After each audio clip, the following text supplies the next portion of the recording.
Welcome to Darling Stadium. Tim Cole along with Bob Hintz. We are here for the battle between the Phoebus Phantoms at 5-3 and the Hampton Crabbers at 7-0. Bob, this is always a big game. It's always a hard-fought game. We could expect nothing less than that tonight. Well, you won't. I mean, both of these teams, they know each other right well. The kids know each other. You've got an added incentive on Phoebus's part, and one of their ball players is now playing for Hampton, Jay Brown.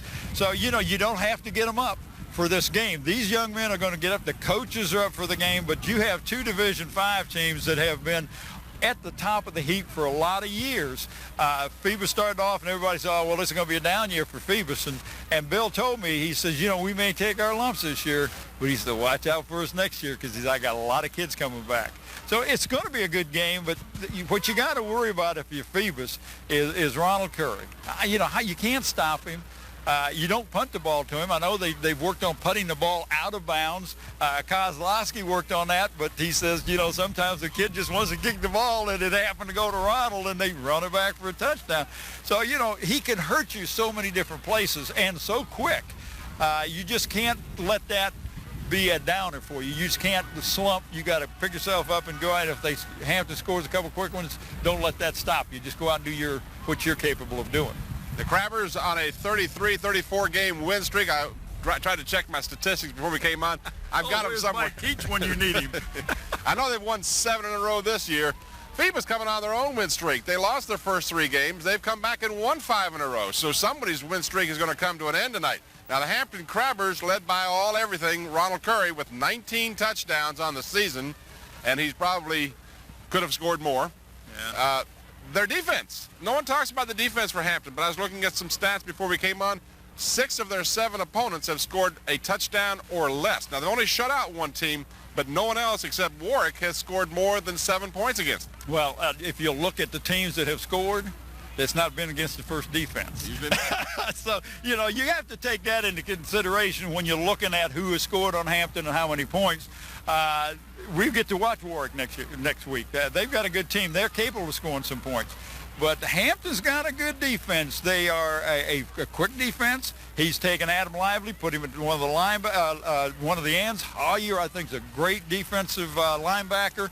He runs that 6'2", and you know, it's not as easy to block. The schemes are a little different. And, you know, you take your tight end, you got a big kid by the name of Blizzard, you put him in at tackle, he's 6'6", to whatever he is, 240.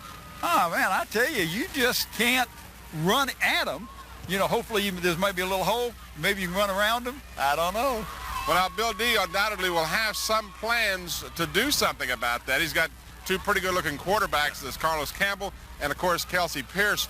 We saw Pierce the last time out. He's got a good team here, but the difference will be here. Can they stop Ronald Curry, and can they put some points on the board? Well, they're not going to stop Ronald Curry. And I think what you got to do is Ronald Curry is going to do his things. Don't let anybody else beat us.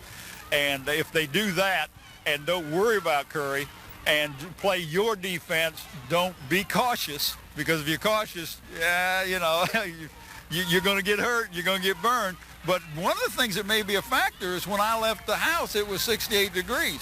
It was 70 when I left the house. The whole front moved in. Well, yeah, really? Look at you. Look at this. This hadn't hair on his head, fella. These are goosebumps. But the wind is blowing across the field, not up and down the field. Up and down, you can adjust to it as a quarterback, but when you throw the ball and the wind starts making it drift, that could create some problems for both quarterbacks tonight. And or 3 quarterbacks tonight. And the weather could be a factor before the night is over. There's a chance of some showers. They're not supposed to be here until really after the game would be over, but guess what? The weatherman's been wrong before. The cold front has come through. It's chilly. It's a beautiful night for football, folks. It's going to be a great game. But right now, we're going to go back in time. Bob had a chance to talk with Bill Dee of Phoebus and then Mike Smith of Hampton. We'll be back right after those interviews. I have Bill Dee with me, Bill, with the Phantoms. And, you know, you guys started off kind of shaky, but 5 in a row. You got to be feeling good about the way the team has responded. I'm really proud of the kids. You know, we were 0-3, and And you know, we were trying to find our identity, and we were putting kids in positions, and we finally found, you know, where everybody needed to be, and the kids never gave up, and we never gave up on them, and it's been a very enjoyable season. You know, even though we lost those first three, I'm really proud of the kids. Well, you know, I'm real tickled with the way that your team responds to regardless of what quarterback you put in. I mean, you've got two quarterbacks that are very capable, both throw the ball well, and your team doesn't miss a beat no matter who's behind the center. Well, Kelsey and Carlos have done a great job. First of all, they sincerely, you know, help each other and look out for each other and encourage each other. And that, you know, this day and age, you know, the way kids are, and they're two great kids, and they don't, you know, if the other kid comes in, they don't, you know, they're not upset. You know, they know that, you know, we're just trying to get maybe a pickup in the game or get a change of pace, or, you know, just get a little boost. And they've been very good about that, and I'm really proud of them the way they've handled themselves. Well, that's very mature for young people at this age, and it really makes a difference. Especially with Carlos, he's only a freshman. Right. You know, one thing that I want to talk to you about, of course, is your defense. You guys have done such a good job on defense, but you really got to cut out tonight. You told me you can't play cautious. No, I mean, you know, you got to come in and play football, play hard, and you got to play the way you've played all year. You know, what you can't do against, you know, a good Hampton football team is give up the big plays and you know, and make mistakes in key situations. And, you know, we've been playing really good defense. Even like last week, we played really good defense except for maybe 2 or 3 plays, and we gave up some big plays. That's what we've got to eliminate. Good enough. Well, listen, good luck to you tonight, Coach. Okay. We appreciate you taking time to talk to us. I appreciate it. Good. Stay tuned, and we'll be right back with Mike Smith. I have Coach Smith with me. Mike, when you play a Phoebus team that start off bad and then they picked up 1-5 in a row, they're on a roll, but everybody's worried about what you guys do because they have to sometimes change the defense because of what Ronald does. Well, I don't know. It's kind of hard to change your defense 8-9 games into the season. Yeah. Probably make some adjustments, I'm sure, for some of the things that he does. But he does present a little extra dimension with the offense. Now, you've got some young people that are running the ball real good. I was real impressed with the way Armando was running the ball the other night from the tailback spot. But you also have, occasionally you can bring in Hollier to run that spot. Well, that's right. In fact, Hollier's going to start at tailback tonight. Okay. And be a little bit different, I think, probably with a little bit bigger back there. I think he'll do okay. You think now that Phoebus's base plan has been to run between the tackles and just try to, you know, drive it down the throat of their opponents. You guys, you know, you're pretty tough when it comes to when you get inside the 20. You guys may bend a little, but you don't break very often. Well, they've got a good running game, and I think they've shown that, particularly in recent months since they put, recent weeks since they put a DB back there. Right. He's extremely strong, fast, and quick. You know, he's got a lot of great traits for a running back, and they moved the ball consistently with him at tailback, and then they come off and thrown the ball well. You know, Shanks has made some big plays for him. Quarterback's done a good job, so they've definitely gotten better as the season gone along. You know, you and I had talked earlier about Adam Lively. There's a great article in the paper that Mike Keach did, but here you hear a young man that did not think he was going to play as a freshman, but it must be kind of nice to have a quarterback and a center for 4 years. Well, it's been nice to have both those guys. You hate to think about the fact that they're both leaving, but yeah. You know, they've both done an outstanding job for us. And that means a lot, you know. They can change, and they've been pretty good at that so far. All right, well, listen, good luck to you tonight, Coach, and have a nice, safe trip down to Florida. Thank you, Bob. Good enough. All right, stay tuned for tonight's starting lineups. First quarter of action tonight is brought to you by Wood Funeral Home, where Richard Pulley is the funeral director. Also on staff are Brian Wood and John Ware. By Zooms, where the deal is the Bubba Club Special. When you buy 4 fountain drinks, the 5th one is free. When gearing up for your next print job, call Gear Up. By Dr. Bruce Fuller, now located in the Denby Medical Center, with Saturday hours available. And by Hampton Chevrolet at 1073 West Mercury Boulevard in Hampton. Mike Tyndall's Custom Decks.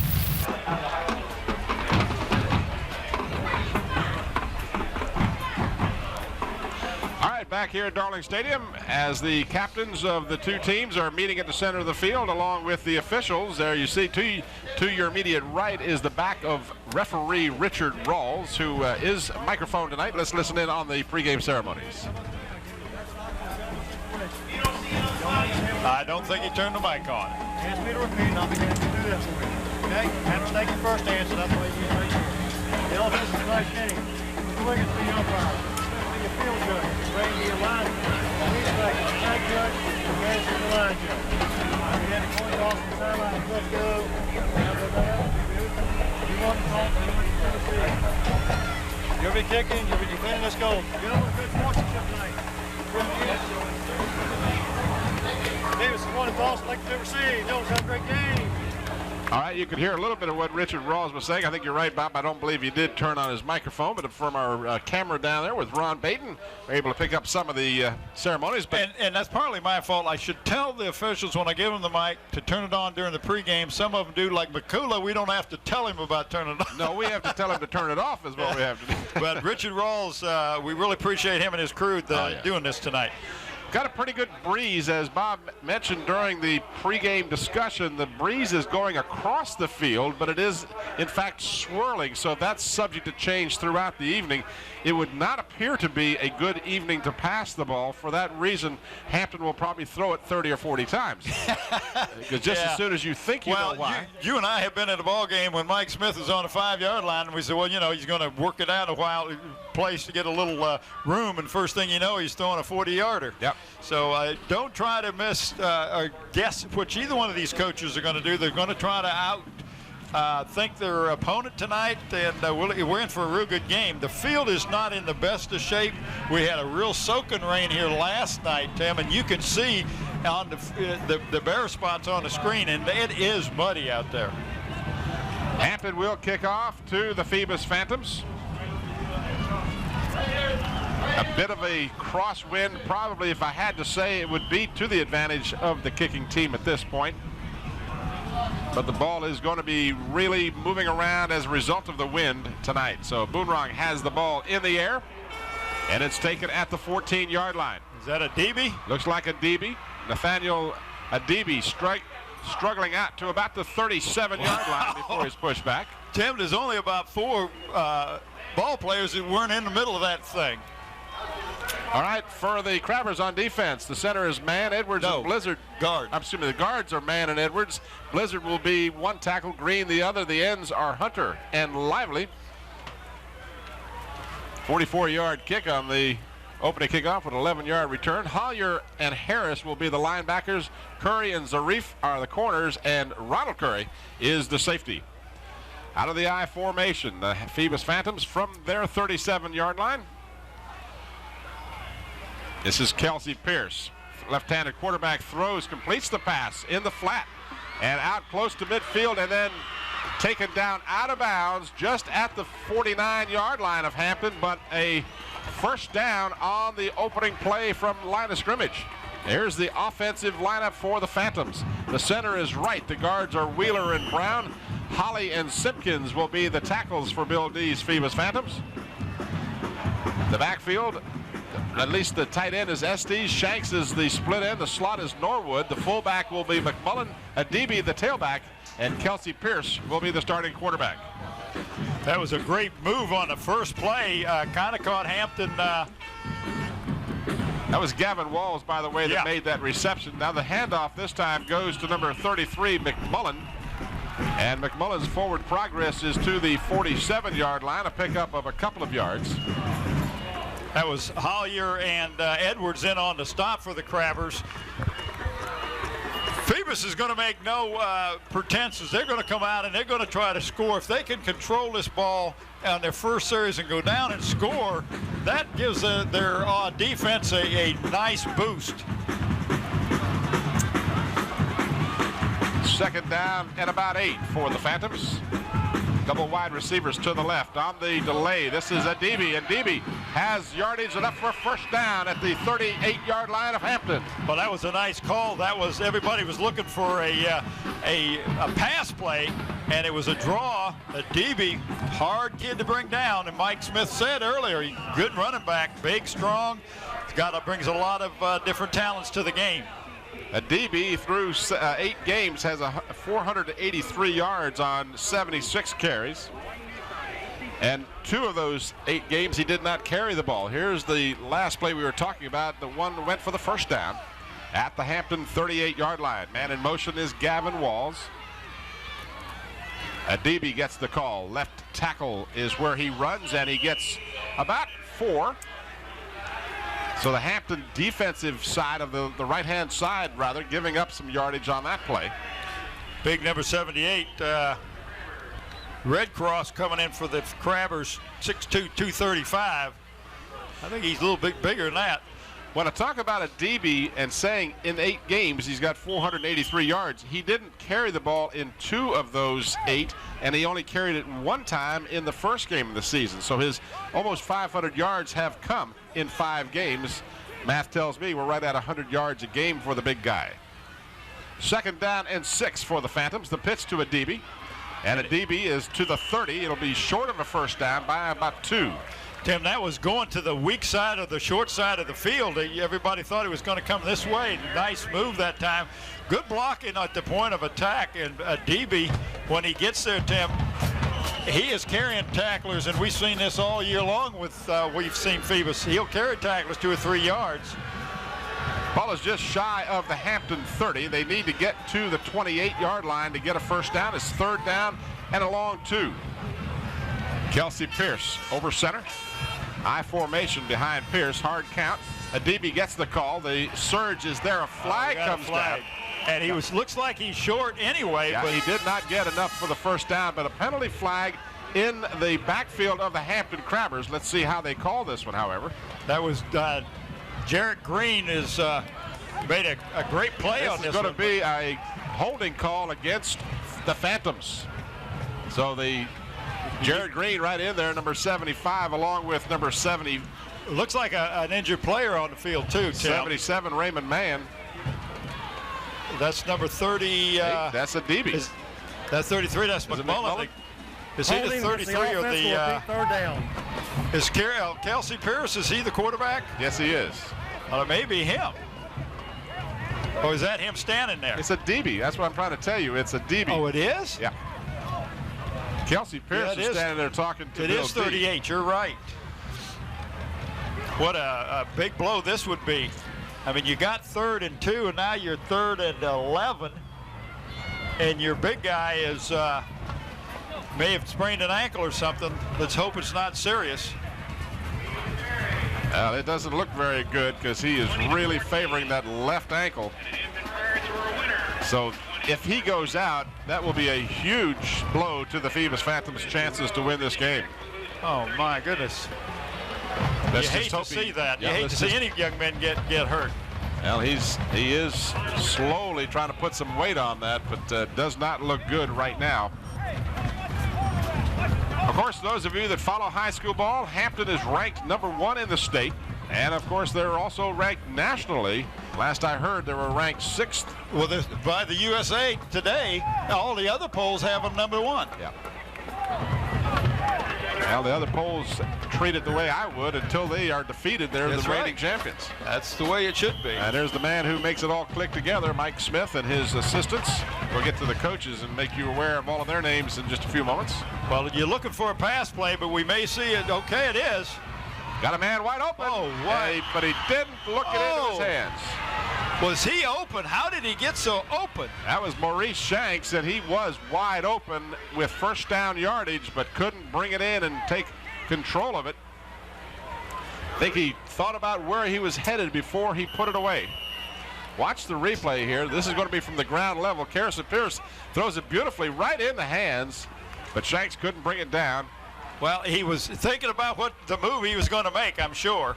And sometimes you want to catch it, but it looked like to me he had the yardage. If he'd have caught it, he'd have had the first down. He was inside the 25, would have been more than enough. And you and I watched, of course, the game last night that we did between Kickingham and Bethel. Saw a very similar play. It just goes to show you that no matter whether you're playing Friday night, Saturday night, or Sunday, and we got to delay a game now as the Phoebus team went over to the sideline as if they had called a timeout.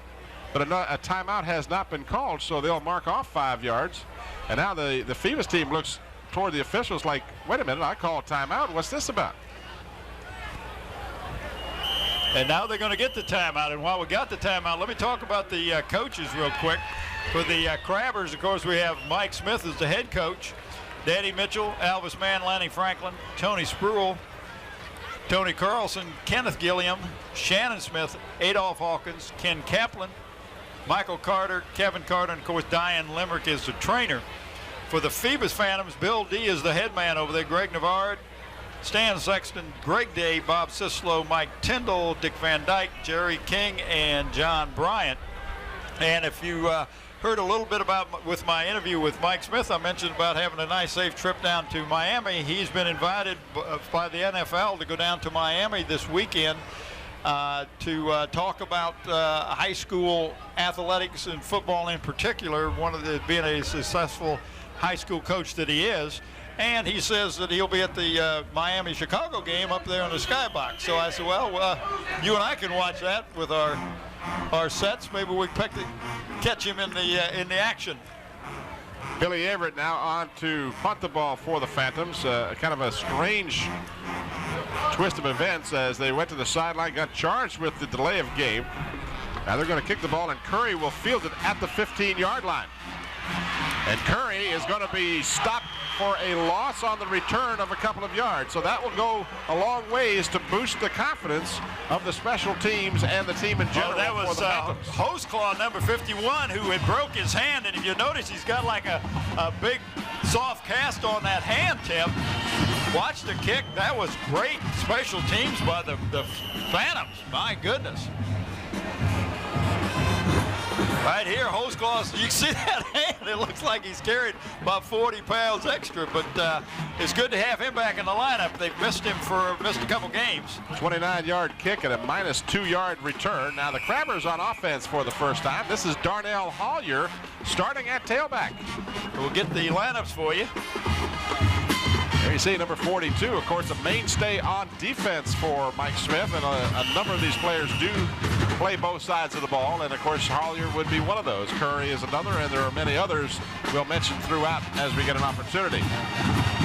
Gain of about 4 on the play, 2nd down and 6. You've got some movement on the defensive side of the ball, and apparently they may have been guilty of encroachment. That's exactly what it is. Here's your offense for the Crabbers now. The center is lively. The guards are Harris and Edwards. Raymond Mann and Jared Green are the offensive tackles. Encroachment against the defense. That's the call, encroachment.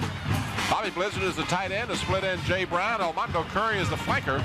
Alfonso Hunter is the fullback. Darnell Hollier the tailback. And Ronald Curry is the quarterback for the Hampton Crabbers. 2nd down and 1 after the 5-yard penalty. On the delay handoff, that is Hollier, and he will be close to the 1st down, depending on the mark. The defense for the Phantoms, the tackles are Hostclaw and Gilliam. Walls and Adibi are the ends. Of course, Adibi shaken up on the offensive series. Whether he'll be able to go on the defensive side or not remains to be seen. Well, Edmonds is the middle linebacker. Well, I don't see him in there right now. And they're going to have a measurement so you can get the rest of your lineup there. Outside linebackers, Howard and Pryor. The corners are Sawyer and Featherson. Maurice Shanks is the free safety, and Tony Norwood will be the strong safety. They've stretched the chain, and it is a 1st down at the 24-yard line. Well, Tim, one of the things that Bill Dee told me that he feels he has 2 of the best contained men on the peninsula in Gavin Walls and Nathaniel Adibi, but you have lost one of those young men. And trying to see who he's got out there for him. He's got number 87, Estes, I think. BJ's playing the end now. Direct snap out of the shotgun to Ronald Curry. Curry tries to turn the right end, does not get it, and a flag is down. Penalty flag on the play. I'm looking across the sideline to see if Adibi is in fact standing and moving around. That would be good news for the Phantoms.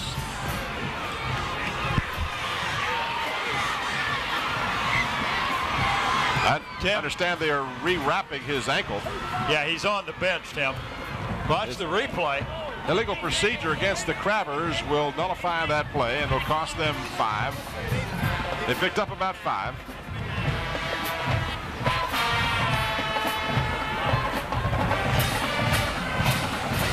Richard Rawls will tell us.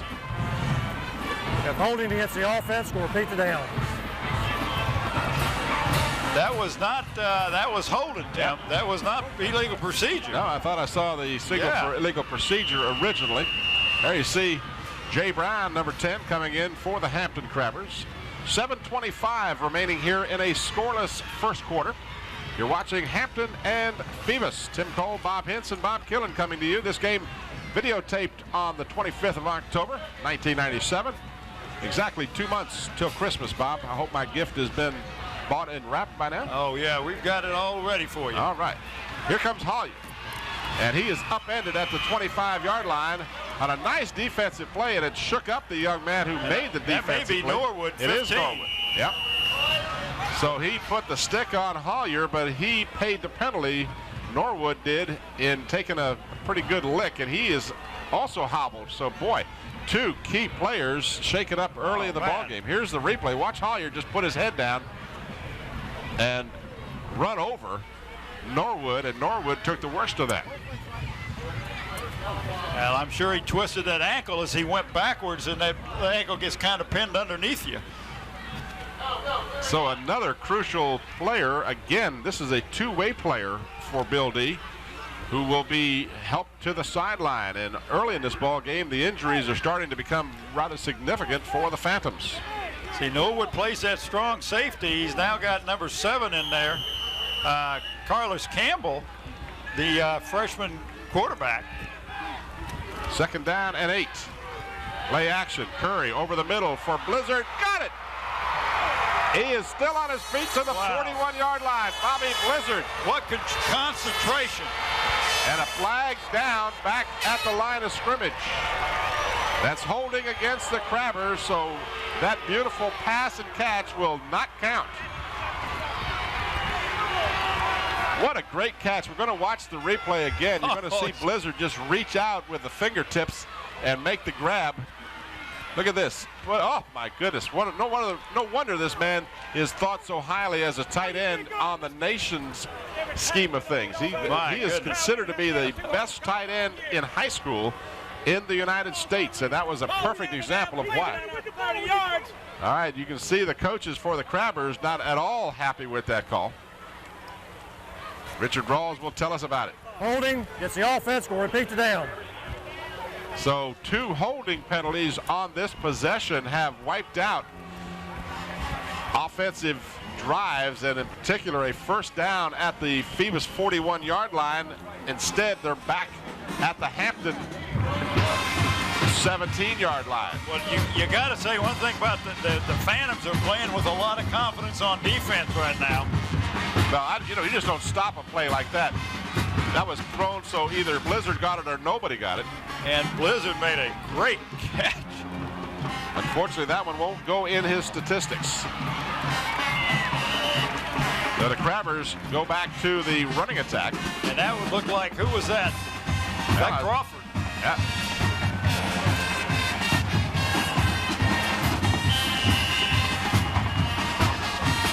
Jermaine Crawford, who carries the ball for the first time tonight.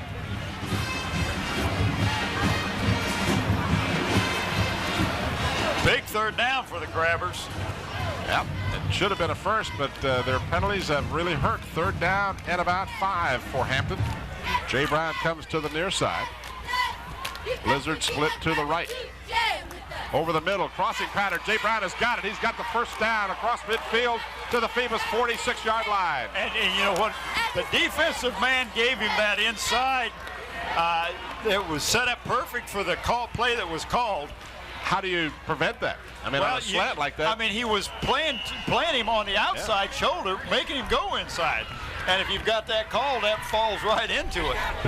25-yard play for the first down. Ball just short of the 45 of Phoebus. And again, that pass caught by no one else could have caught that, I guess what I was trying to say. This is Albando Muffin Curry carrying the ball for another first down for the Crabbers. We got another flag. And a penalty flag down. This will be holding again. And now Mike Smith has signaled for a timeout, or at least someone on the sideline. I thought it was Smith, but he's probably, he's called for a timeout. He wants to know why is a holding call being called all these times against his team. Well, that's the third one in it. Here's your replay. Just not going to be able to see it. It's in the pack. Muffin Curry with a nice run. Mike Smith wants to get Richard Rawls to talk to him about the call, but he is ignoring him to this point. Now the Crabbers will get their timeout, and Mike Smith will ask for a conference, but he is telling Mike Smith to go to the sideline to talk to his team. No, he said, you go to sideline, I'll come talk to you. Yeah. He said, he keeps pointing to this. You can see him now. Richard Rawls has said, let's get off the field here. Now Mike Smith, and this is within the rules, you have the right, without abuse, of course, if you lose your cool and use some language that is offensive to the official, he'll throw a flag on you. But within reason, the official will let you speak your mind. It'll cost you a timeout. So the holding penalty, the third holding call against Hampton in this possession, will back them up once again after Muffin Curry had a first down. They've had a lot of yards forward, but they've had also a lot of yards backwards. And it seems like the holding call has come on, two of them have come on to two big plays. The blizzard catch and then that run by Muffin.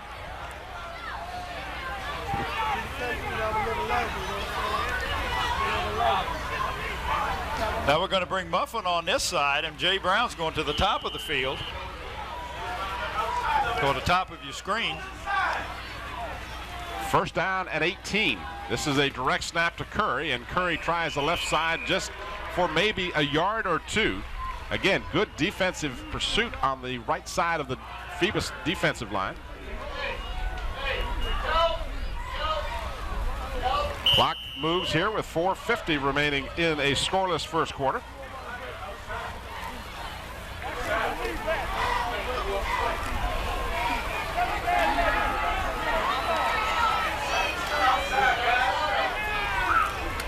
Second down and 17. Curry, play action, looks short, now throws, completes the pass, and dragged down at about the 41-yard line. Was that Crawford on the catch? I'm trying to make it out. I thought that was, is that number 5? Yeah.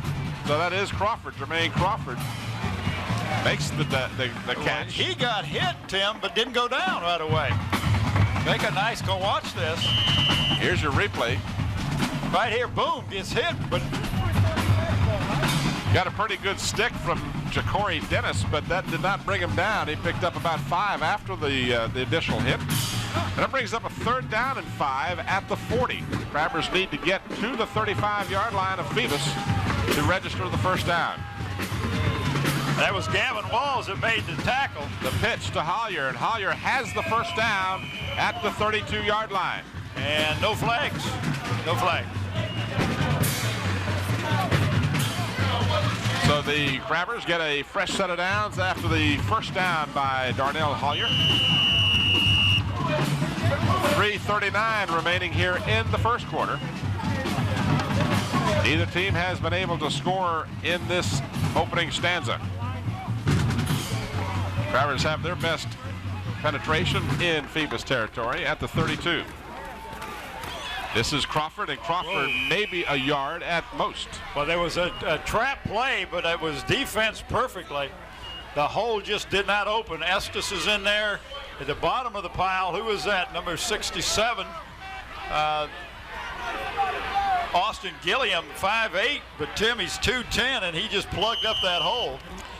I looked across the sideline. Tony Norwood is up and trying to work off that injury. He is able to move, and he is walking, but Adibi has not shown up on the sideline since he left the game, and that could be a huge loss for the Phantoms, as we've already mentioned.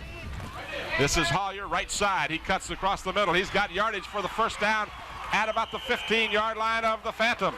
Well, he looking pretty good running that ball for some young man who hadn't been running it much this year. They'll mark it squarely on the Phoebus 15, and Darnell Hollier picks up the first. Here's your replay. This is from the ground level. Just a quick hitter. Great blocking by the offensive line sprung that one.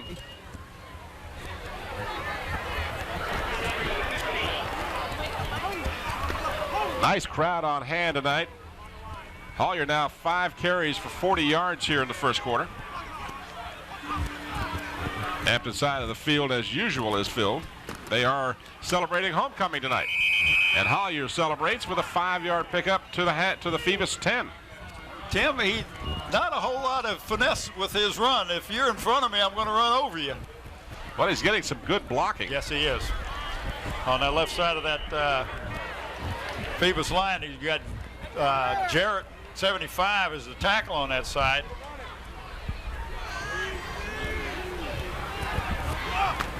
Of course, you got 54 Edwards and Adam Lively, 55 as a center. So that left side is opening up some holes for him. And as Bob Killen was just telling me, Adibi is the linebacker for the Phantoms, and his absence is really hurting them. This was thrown right to the Phantom. They had it in the end zone for an interception and couldn't hold on to it. That's Ja'Cory Dennis, just couldn't come in with the ball. Well, that ball was intended for Blizzard, was way over his head. And Tim, of that wind, you're thrown into the wind, and that nose gets up. It just kind of flew on him a little bit. You're not going to really know where that ball is going. Here's your replay. Curry has plenty of time, and then throws, as you said, well over the head of the intended receiver, right into the breadbasket of Ja'Cory Dennis. And I think he was so surprised that he didn't catch it. Yeah, I wasn't expecting that one. 3rd down and 5 at the 10. 1:24 remaining in the first quarter. Curry on the play action, rolling, looking in the end zone, has 2 men, and neither one of them can come up with it. And Bobby Blizzard has come up lame as he has injured his right knee. Boy, the injuries are just unbelievable. Oh. He went down. He's walking it off. That's amazing, because he went down like a ton of bricks. But I guess he must have just gotten a cramp or something. I couldn't even imagine. He went down, and I thought, boy, he might have just taken themselves out of the lineup for the rest of the season the way he went down. And the sideline attendants wasted no time coming over to see what was going on either. They had people there. Gavin Walls and Nathaniel Adibi, the 2 ends, defensive ends for the Phantoms, Tim, and that's what Bill Dee had talked about, how good those 2 young men are as far as contained. And he's put Estes out there on that end place, and now we have a timeout, looks like. Timeout called by the Phoebus Phantoms, and again, further discussion about Adibi. We understand that he has his foot iced down, and you said a cast up? Well, in any event, he's on the far sideline on the. He's got his foot in a bucket of ice, Tim. I can see it. You can look over there. You can see that he's got it right in a bucket of ice. Keep the swelling down, and hopefully. You hope if it's a sprain, and that's all it is. It's nothing worse than that. Young man is such an integral part of the offense and defense. Is a 2-way starter. Phoebus, of course, calling timeout because Hampton lined up to go for it. 4th and, what is that, about 5? Yeah, 4th and 5. From the 10. So, you're in field goal range, but they're saying, no, we don't want a field goal. We want to score a touchdown. Well, getting back to Adibi, they've tried twice to get him up and put some weight on the foot, and he just can't. So it does not look good for the Phantoms, and a huge loss on both sides of the ball. He's their linebacker on defense, and he's the best running back they have, and he looks to be lost for the game. 4th and 5, Curry is going to get it away. He throws it up for the grabs, and who comes down with it? The Crabbers do. Jay Brown? Jay Brown. How in the world did he get that ball?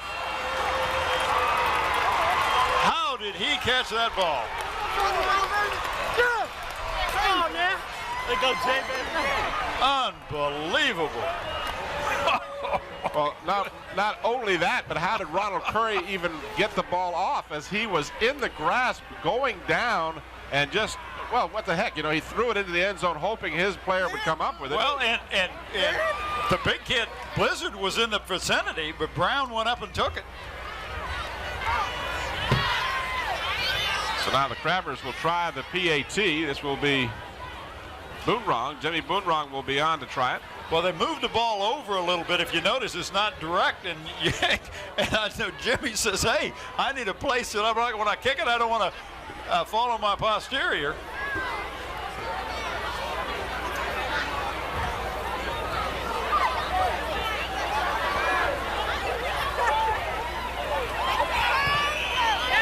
The kick is up. The kick is no good, but we have a penalty flag on the play, and the Phantoms may have been across the line of scrimmage early. And that is the call. So the Crabbers will get another opportunity. Now, they may choose, because of the penalty half the distance to the goal, they may... No, what's... Oh, the play, it was good, wasn't it? No, the officials had waved it off. That's why I'm confused. Now, they may try this again, because the two officials that stand under the goalpost had indicated the kick was no good. Of course, if it was good, then they would more than likely take it.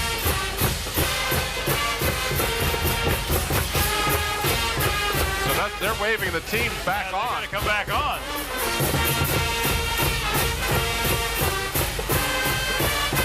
When the PAT was kicked, the flag flew, and at the same time as it went through, or in this case not through the uprights, the officials indicated it was no good. So now they'll try it again and may go for two.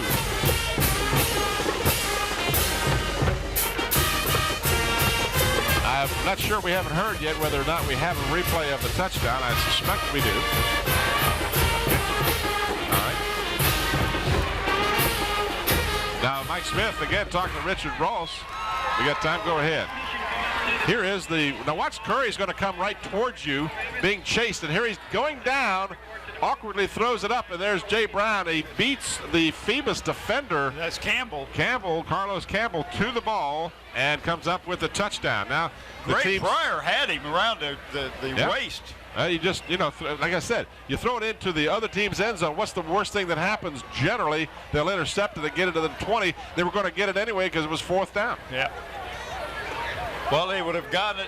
Yeah, interception would have been better because they'd have got it on the 20 instead of on the 10. Now, again, confusion continues as the Crabbers are going to apparently bring on the team for a two-point conversion because of the penalty. And you can see Mike Smith sending out Ronald Curry and company.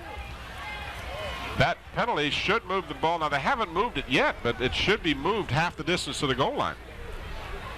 Still on the 3-yard line. Well, yeah, I don't understand this. The play didn't even count. He threw the flag before the play. And now the Crabbers call timeout.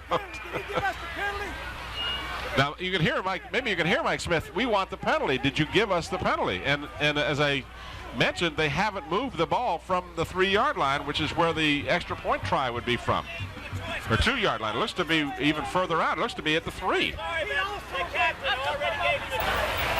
He also gave this after he told him to call. Oh, yes, he did. He did wrong. He was wrong. Hey, but then why did he give this after he asked? Because he was wrong. So confusion is rampant here, and I got to tell you, I'm confused, and I'm going to recap for you.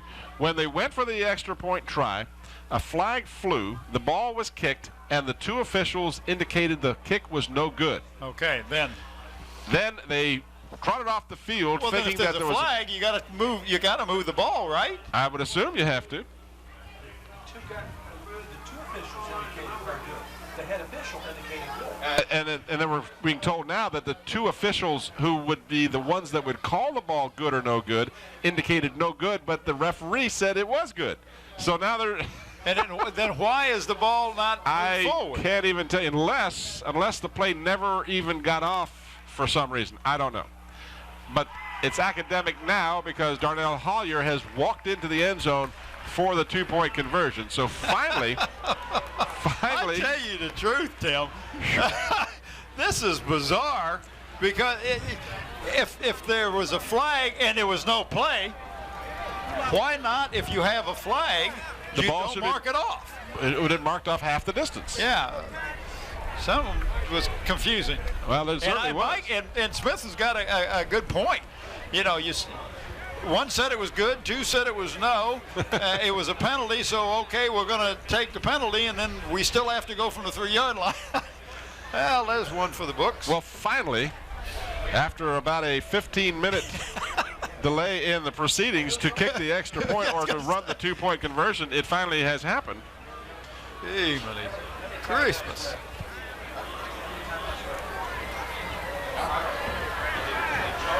You know, Tim, our friend down at Bunny Brown, who usually sits down here in the front, is not here tonight. His friend stopped by and told me that he'd gotten sick. They took him to the hospital. He had a seizure while he was in the hospital. He's doing okay. He's listening to the game from our friend Tony Mercurio down to things. So, you know, our thoughts and prayers go out to Bunny. Hope he gets back. We miss him down here in the corner of the stands. Our friend Mercurio? Is that what you said? And he your buddy? He's my buddy. All right, we're back to football, thank goodness. The ball fielded at the 24-yard line, fallen upon by Carlos Campbell after he almost forgot to bring it with him. And to get a 2-yard return out of it and almost lost the ball. Tim, number 88 for the Crabbers, running down the field on special teams, Marlon Burke. 6'4", 215, reached out and knocked the ball. He couldn't get a hold of the receiver, but he got a hold of his arm and knocked the ball loose. Would have been a big, big turnover there. See who they've got running in fullback now instead of a DB. So after all of after all the confusion, we have 1:04 remaining. The score is Hampton 8, Phoebus nothing. Ja'Cory Dennis is back there at that tailback spot, who has run back there quite often. And that's who gets the handoff. Dennis picks up a yard or two. Out to about the 28-yard line. Inside of 1 minute remaining in the first quarter. William Harris and Raymond Mann in on the tackle that time. Hampton in a quest for a third consecutive Group AAA Division V state championship. This victory, if they can win this game tonight, would basically take care of it for them for the season. They really don't have anyone of the caliber of Phoebus remaining on their schedule. But this game is a long ways from over. Flag down on the play as Kelsey Pierce, the quarterback, fumbled the ball. He was down, so they ruled that the ground. I think we had motion, The ground cannot cause a fumble, so there's no loss of ball on the play, but there will be a penalty coming up against the Phantoms. 15 seconds remaining in the quarter. An illegal shift against the offense will repeat the down. So Richard Rawls explains it for us. I wish you'd explain the extra never point. Got set. Had man in motion. That's 2 men in motion. You got to be set. Phantoms now penalized 4 times for 25 yards. Ah, my man was looking out for us because he didn't shut the mic down, and I knew he was going to blow that whistle. Last night your ears bugged out. I mean, your eyes bugged out a little when they did that. Hampton in this first quarter has been penalized 3 times for 30 yards. So the two teams have been penalized collectively for 7 penalties and 75 yards. Kelsey Pierce over the middle completes the pass, enough for a first down at the 38-yard line. That is Maurice Shanks. And he gets up limping. Boy, if he goes out, they can just about circle the wagons because this one might be over if they lose Shanks as well. Clock is restarted, and that will be the final play of the first quarter here as we're down to 1 second on the clock, and then that will do it. So we've had an unusual first 12 minutes of action with some rather bizarre occurrences. Bizarre? But after 12 minutes, our score is Hampton 8 and Phoebus nothing. This quarter of the Game of the Week is made possible through the following. By Hampton Chevrolet, 1073 West Mercury Boulevard in Hampton. Also by Dr. Bruce Fuller, dermatologist. Visit his new location in the Denby Medical Center. And by Zooms. Join the Sub Club. Buy 4 and the 5th one is free. When gearing up for your next print job, call Gear Up. Mike Tyndall's Custom Decks. A player of the game will be selected from each team tonight. Those players will receive a plaque and a shirt. The plaque comes from Buckwalter Engraving, located in Hampton, and DC Engraving, located at Tab Center in Yorktown. The shirt comes from Islander Hardware and Sporting Goods, located in Pocosin. They carry a full line of individual team supplies and can meet all your screen printing.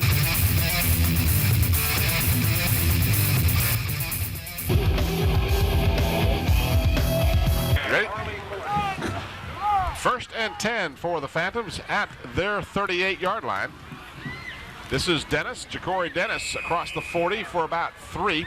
Ja'Cory is a good running back, Tim, but I'm sure that this is a misprint. 5'8", 109. I think he's a little heavier than 109, but he's nothing like a DB, 6'4", 230. And I'll tell you what really hurts you is when you've practiced all week, he has been the main part of their offensive ingredient, and then when someone of his caliber is taken out of the game, it really shakes you up. It really does. But, and this is a young team. You know, they don't have a lot of depth. They're developing a lot of these young men, and this is a real challenge for the Phantoms now. And as we were during that quick break, that dropped interception in the end zone could be huge later on. Kelsey Pierce, the left-handed quarterback, throwing, and it's incomplete as Maurice Shanks was the intended receiver. There was some contact, but I'd have to say that was a good no call, as it really didn't have any effect on whether the ball could have been caught or not.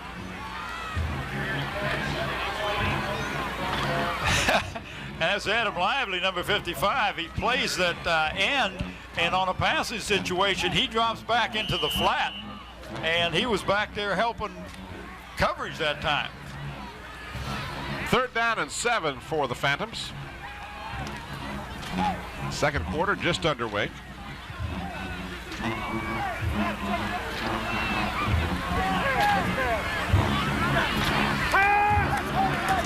Pierce under pressure gets it away. This is McMullen, and McMullen will pick up a yard, but that's it, and it'll be 4th down and long for the Phantoms. Well, I don't know how he got that off. Kelsey Pierce did a good job of even getting the ball away, let alone connecting. And that's the young man that says he likes to hit more than get hit. That was Darnell Hollier coming in on him. My goodness. That's just coming in and watching just as he, boom. I mean, that's how do you protect yourself? 3 out of 5 for Kelsey Pierce in the first half here from 29 yards. And Billy Everett will be on to kick with 4th and about 6. Left-footed kicker gets a bad kick away, and really? in an effort to keep the ball away from Curry, he shanked it and ends up with about a 6 or 7 yard punt. Ball ends up at the Phoebus 48-yard line, a 6-yard punt. So that's what else Ronald Curry does. That won't show up in his statistics, but that's what his abilities do to you. Right, you don't want to kick the ball to him, but you want to kick it out of bounds, but you want it to go down the field a little bit. And of course, kickers, especially at this level, they're not working on that. They're working on punting and getting the hang time and getting distance. That's a change of strategy for them. Crabbers get the ball with great field position just across midfield at the Phoebus 49-yard line, and now a penalty flag comes down. We may have somebody moving on the Crabber side, but I'm looking at the tight end, Blizzard. He is wide open across the middle. Lineman moved his hand, went down the stance and came out of it. So that'll back up the Crabbers 5 yards. Mike Smith will not be a happy coach with these kind of mental errors that have been committed here by the Crabbers here in the first half. Well, they got a week off before they end the season with Menchville. They got another bye next week.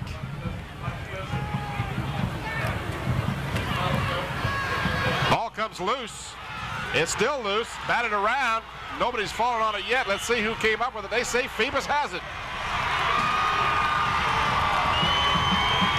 Ball was knocked out of, I believe that was Hollier who was carrying the ball. Someone just kind of punched it out of his grasp. And they say the Phantoms have recovered, and they have at their 35-yard line. That was Ron Howard,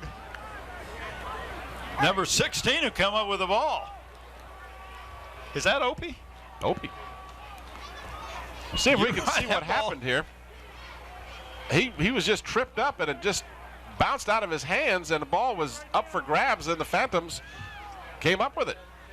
So the Phantoms can hopefully get some momentum back here. If you're a Phoebus fan, you'd like to see them get in this game. Ja'Cory Dennis crushed at the 31-yard line. Ball comes loose, but he was down, so there will be no change of possession. Tim, is that Zarif, 15, who made that hit? Wow. Jared Green over there as well, along with Darnell Hollier. Looks like the defense was upset, as in mad at the time, because they went after him with a vengeance. Well, they strung it out. They made him run east and west and ended up losing a few yards, didn't they? Dropped 3 in the rushing column. That'll be 2nd and 13 for the Phantoms. If you joined us late, Nathaniel Adibi, who had been doing the bulk of the ball carrying for the Phantoms, has gone out of the game with a severely twisted or sprained ankle at least, and apparently will not return.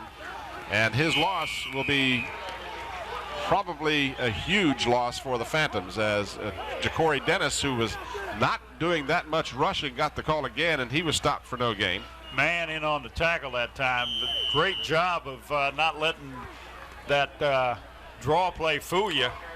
It had fooled him earlier.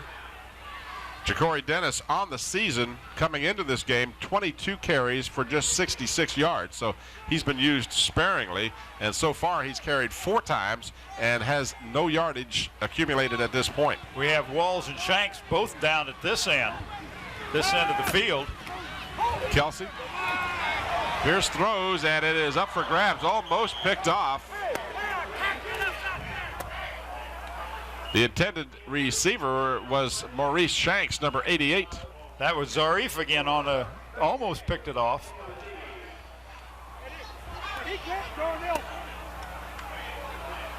I said 88. Let me correct myself. That was Gavin Walls, number 28. I picked up the 8, but didn't see the. Yeah, they were both lined up on this side, and when you got an 8. Yeah, and we have talked before, these are not the easiest numbers to read on the Phantoms.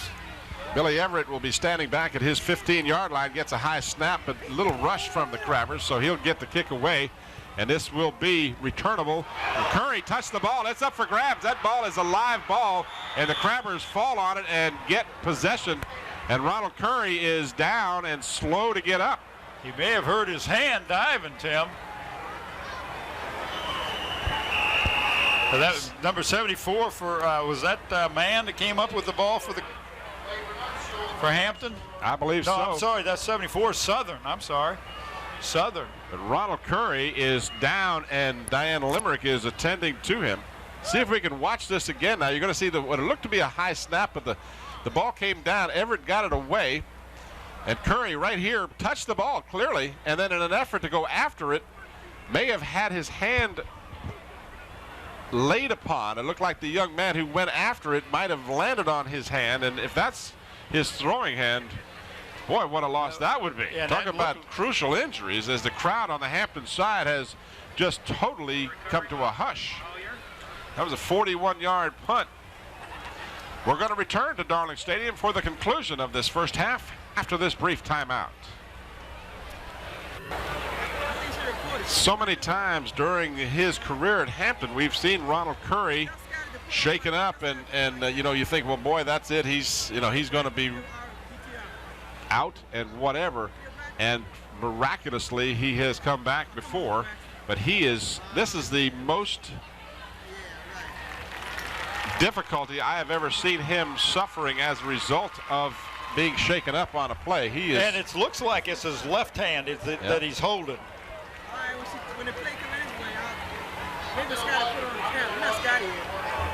So Ronald Curry will come out of the game, and he will have obviously not be playing quarterback immediately, if at all, again tonight, as he is being helped over to the bench, and in his stead will come Alfonso Gunter, Alfonso Gunter, excuse me, let me correct my pronunciation. Tim, it looked like it looked like it was his wrist that he was holding. It's his left wrist. All right, so now the Crabbers, leading by just 8-0, have felt the injury bug severely hit them.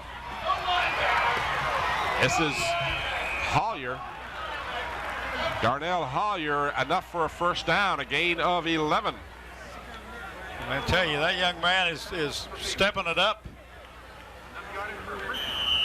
Well, if you want to go and look at the negatives and positives of having not been able to schedule a full 10 games, this could be a huge help for the Hampton Crabbers. If Curry is hurt, he will at least have next week off to get better. This is Hollier, left side, and Hollier this time picks up about 4. Well, Alfonso Gunter is their backup quarterback and just a sophomore, so you know he's the heir apparent. That's where he will be playing next year.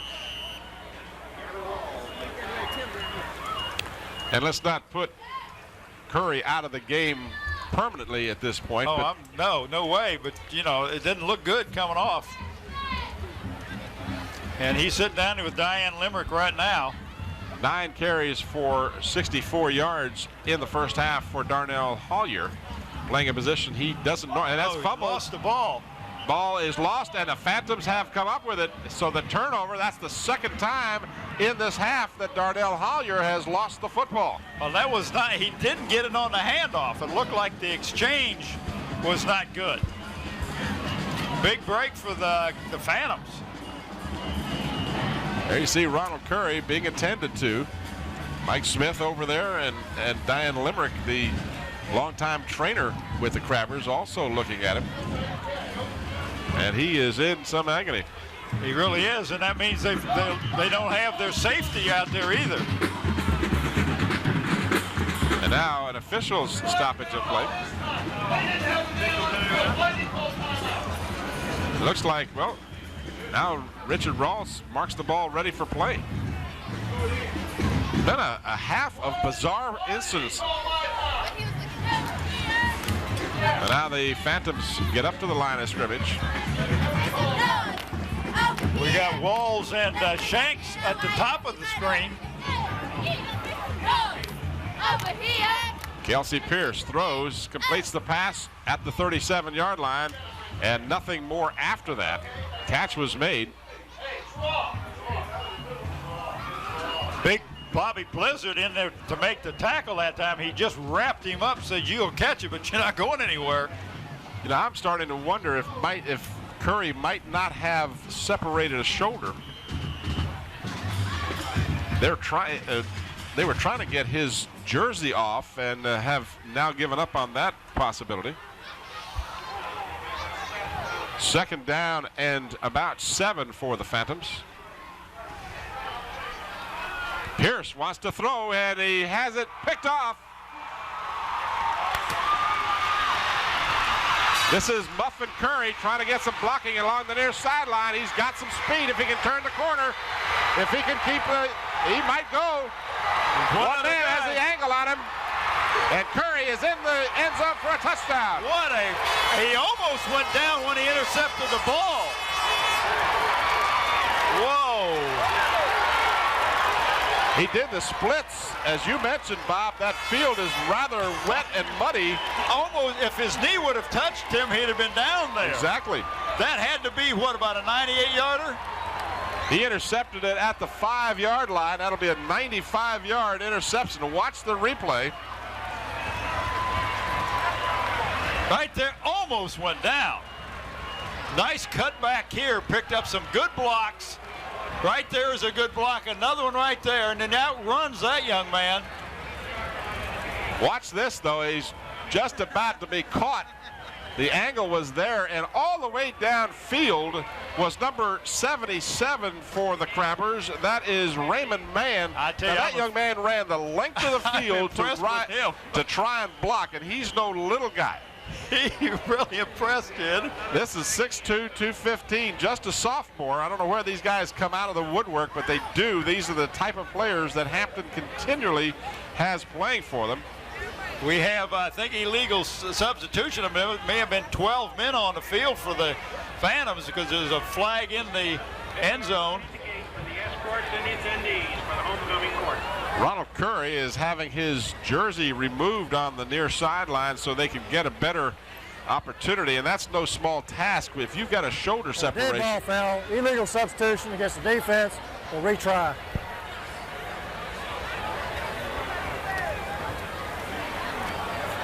They may just end, well, they don't want to cut it off of him in case they can get him to come back in the game if he's able to do so, but they're just having a heck of a time trying to get that thing off. Well, they may just take the shoulder pad, or unhook the straps.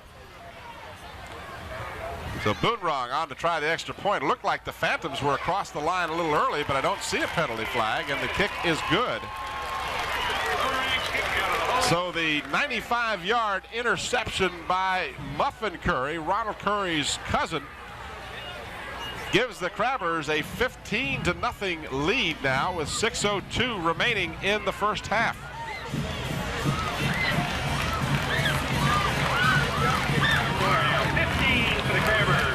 Yeah, they're looking at his shoulder. It's exactly what Diane Limerick is looking at. That's good pickup, Tim, because I thought it was his wrist the way he was holding it, but you hold your wrist to keep your shoulder from going down. Two big plays have been the difference in this ball game. The 4th down and 5 desperation throw in the end zone and the grab by Jay Brown for the touchdown. And then the 95-yard interception by Muffin Curry has given the Crabbers a 15-0 lead.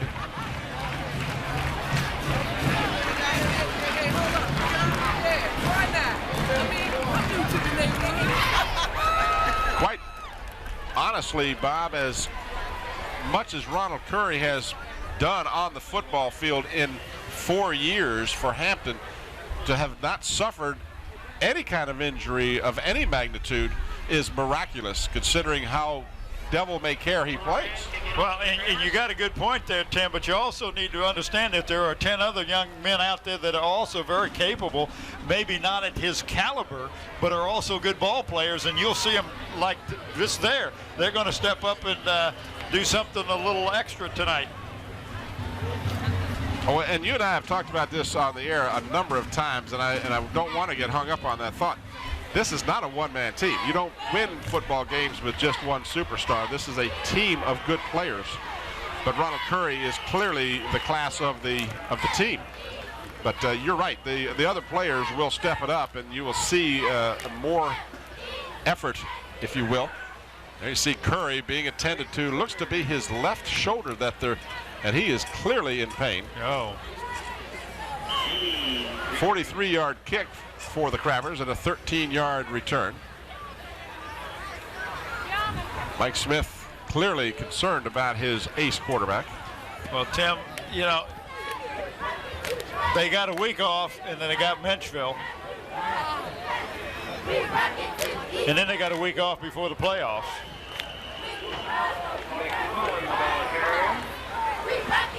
If it in fact is that serious, and I'm sure that every precaution will be taken. You know, you got to hope, if you're a Crabber fan, that it's no more than a banged up shoulder that, you know, with a couple of weeks off will be all right. You see him holding his left hand, and I don't want to overblow this, but let's face it, Ronald Curry has been the talk of the nation in high school players, not just the city of Hampton. And you look at on this side and you see Curry, and you look on the other side and you see Nathaniel Adibi, you know, it's equally important to the Phantom team, and he's sitting over there with his ankle in a bucket of ice. Yep. And two good ball players, and both of them are not been able to participate because of injuries. It's really sad. But that is also the nature of the game. At the 35-yard line, it's 3rd down now for the Phantoms, 3rd and 5, as we have gone inside of 5 minutes remaining here in the first half. The Crabbers leading 15-0. Kelsey Pierce at quarterback. This is a crucial third down for the Phantoms. Got a man wide open. Gavin Walls has the first down across the 45 and dragged out of bounds at the 48-yard line. But that will be a Phoebus first down. And Blizzard and Zarif are in on a stop, but wide open, and all he needed to do was pick up about 5 yards. There you can see Adibi on the bench directly behind the coach there. Got his left leg up on the bench with his shoe off. Phantoms with a huge first down there, as with 4:26 remaining in the first half, they'll have the ball first down at their own 48-yard line. Left-handed quarterback Kelsey Pierce gives to McMullen, and McMullen is to midfield and then stopped there. May have actually gotten to the Hampton 49-yard line. Yeah, I think he did cross over. Looks like the spot on that. But Tim, that's not a easy field to run on out there, especially in the center of it. It is very loose, very mushy, very slippery. It's amazing these young men can get any traction at all. Pickup of almost 3. Let's call it 2nd down and 7 for the Phantoms. They have one timeout remaining if the timeout situation is correct, and with the confusion that we've had with some of the timeouts here in the first half, I'm not certain that that is the correct number. Pierce wants to go deep, and it's incomplete. The intended receiver was Jerry Hamlin, number 2. Well, and he almost became a defender that time because Hakeem Zarif had a real good shot at it too. Hamlin, big kid at 6'4", 180 pounds. And Zarif, 5'11", 185. They are putting Ronald Curry's left arm in a sling. And I have a suspicion, and I'm not going to tell you why I do, but Pierce, by the way, 5 out of 9 with 1 interception and 44 yards in the first half. I think he might have separated the shoulder. To the positive, if you're a Hampton fan, that's his non-throwing shoulder, which is a good thing. But boy, I've had a shoulder separation before. I got to tell you something, that is no little thing. This is Kelsey Pierce, and he is back to the line of scrimmage. May have gotten a yard, but it'll be 4th down now for the Phantoms. Well, Tim, he did a great job of avoiding Jarrett Green and who are the other defensive man in the backfield, and then got out where he wanted to make a move, tried a cut, and just his feet went out from under him, as you saw Ronald Curry right here. See, he was you just can't make a cut. That's bad. He might have broken his arm.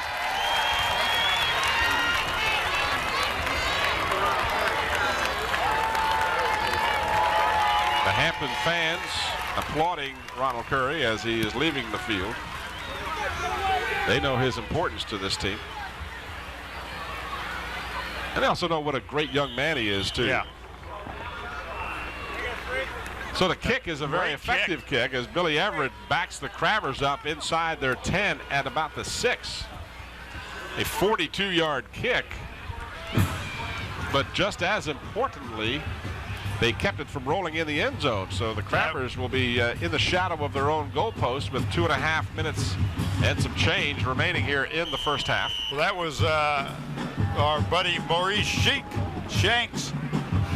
Maurice Shanks going down to make sure that you didn't run it back, but also to down it before it went into the end zone. So Gunter continues to be the quarterback now for Hampton.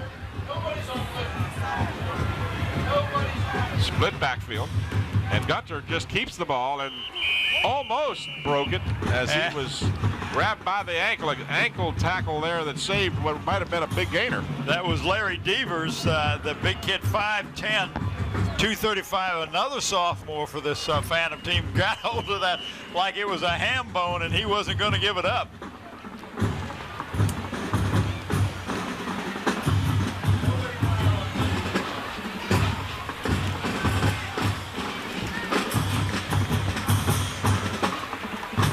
Gain of about 3.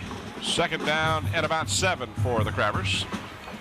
Trying to avoid the fumble bug, and that has really hurt them here in the first half. They've fumbled the ball at least 3 times that I know of and lost one of them, or actually I said one, but I think he actually lost 2 if I remember correctly. Yeah, one was that looked like a shot put, and the other one was really didn't get it on the handoff.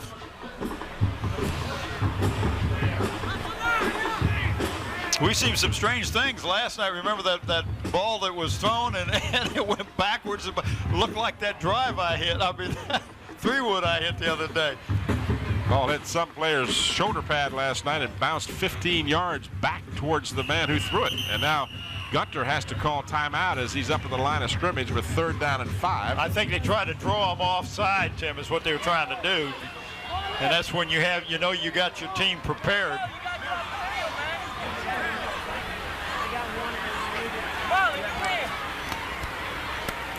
So the Crabbers have used 2 of their 3 timeouts. 1:13 is the amount of time remaining. The Crabbers with a 3rd and... It looks like about 5. But they are in a real precarious situation. In fact, it's probably closer to 4. The ball looks like it's resting across the 10 at the 11-yard line, and they have to go to the 15. Needless to say, it's a big play for the Crabbers because it's 1:13. You don't want to give the Phantoms real good field position. So the timeout has been concluded, and it's still 3rd down and 5, a long 5 for the Crabbers.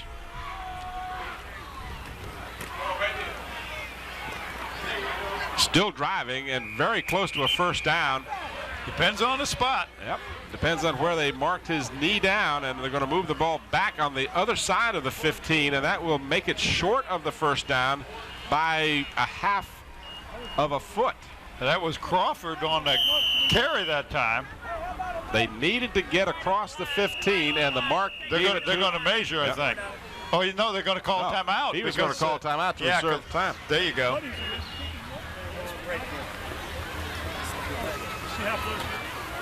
Did appear on the last play that his momentum took him across the 15. Yeah, I thought he did too, but again. Last timeout for both teams. Both teams are out of timeouts. All right, by the way, we've been informed by Richard Rawls that is the last timeout for both teams. There are no timeouts remaining for either team. And again, understandably, as I said before, I wasn't sure how many there were because there were some timeouts that we thought were called, but they weren't called, and vice versa. In any event, I don't know if we have that last play or not. I don't know that we would be able to see closely enough to see, but it really did look like the ball got to the 15 and just across it. Well, again, his knee may have gone down before he went across that, and the officials down there spotting that thing. Oh, they're right on top of it. Yeah, he didn't hesitate where he was putting the mark. Right here it is. See if we can see just how far he got. His second effort. See, that angle just doesn't give us much of an opportunity to see where it was. Well, and also it looks like they're going to go for it. I can't believe they're going to go for it, but. And they went for it, and they got it. What a gutsy call with 4th down in the shadow of your own goalpost. We've been informed that the athletic director, Trish Mitchell, has come up to the press box for numerous reasons, I guess, but she has informed some of the people here that apparently Curry may have suffered a broken collarbone. Oh, and that would be probably a season-ending injury, and very likely could end Hampton's quest for the 3rd straight championship.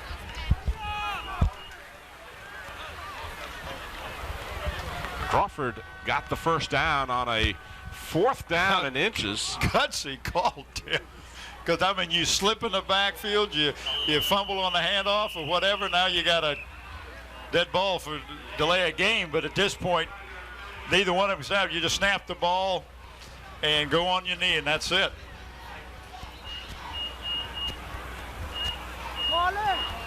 Delay a game against the offense. Replay first.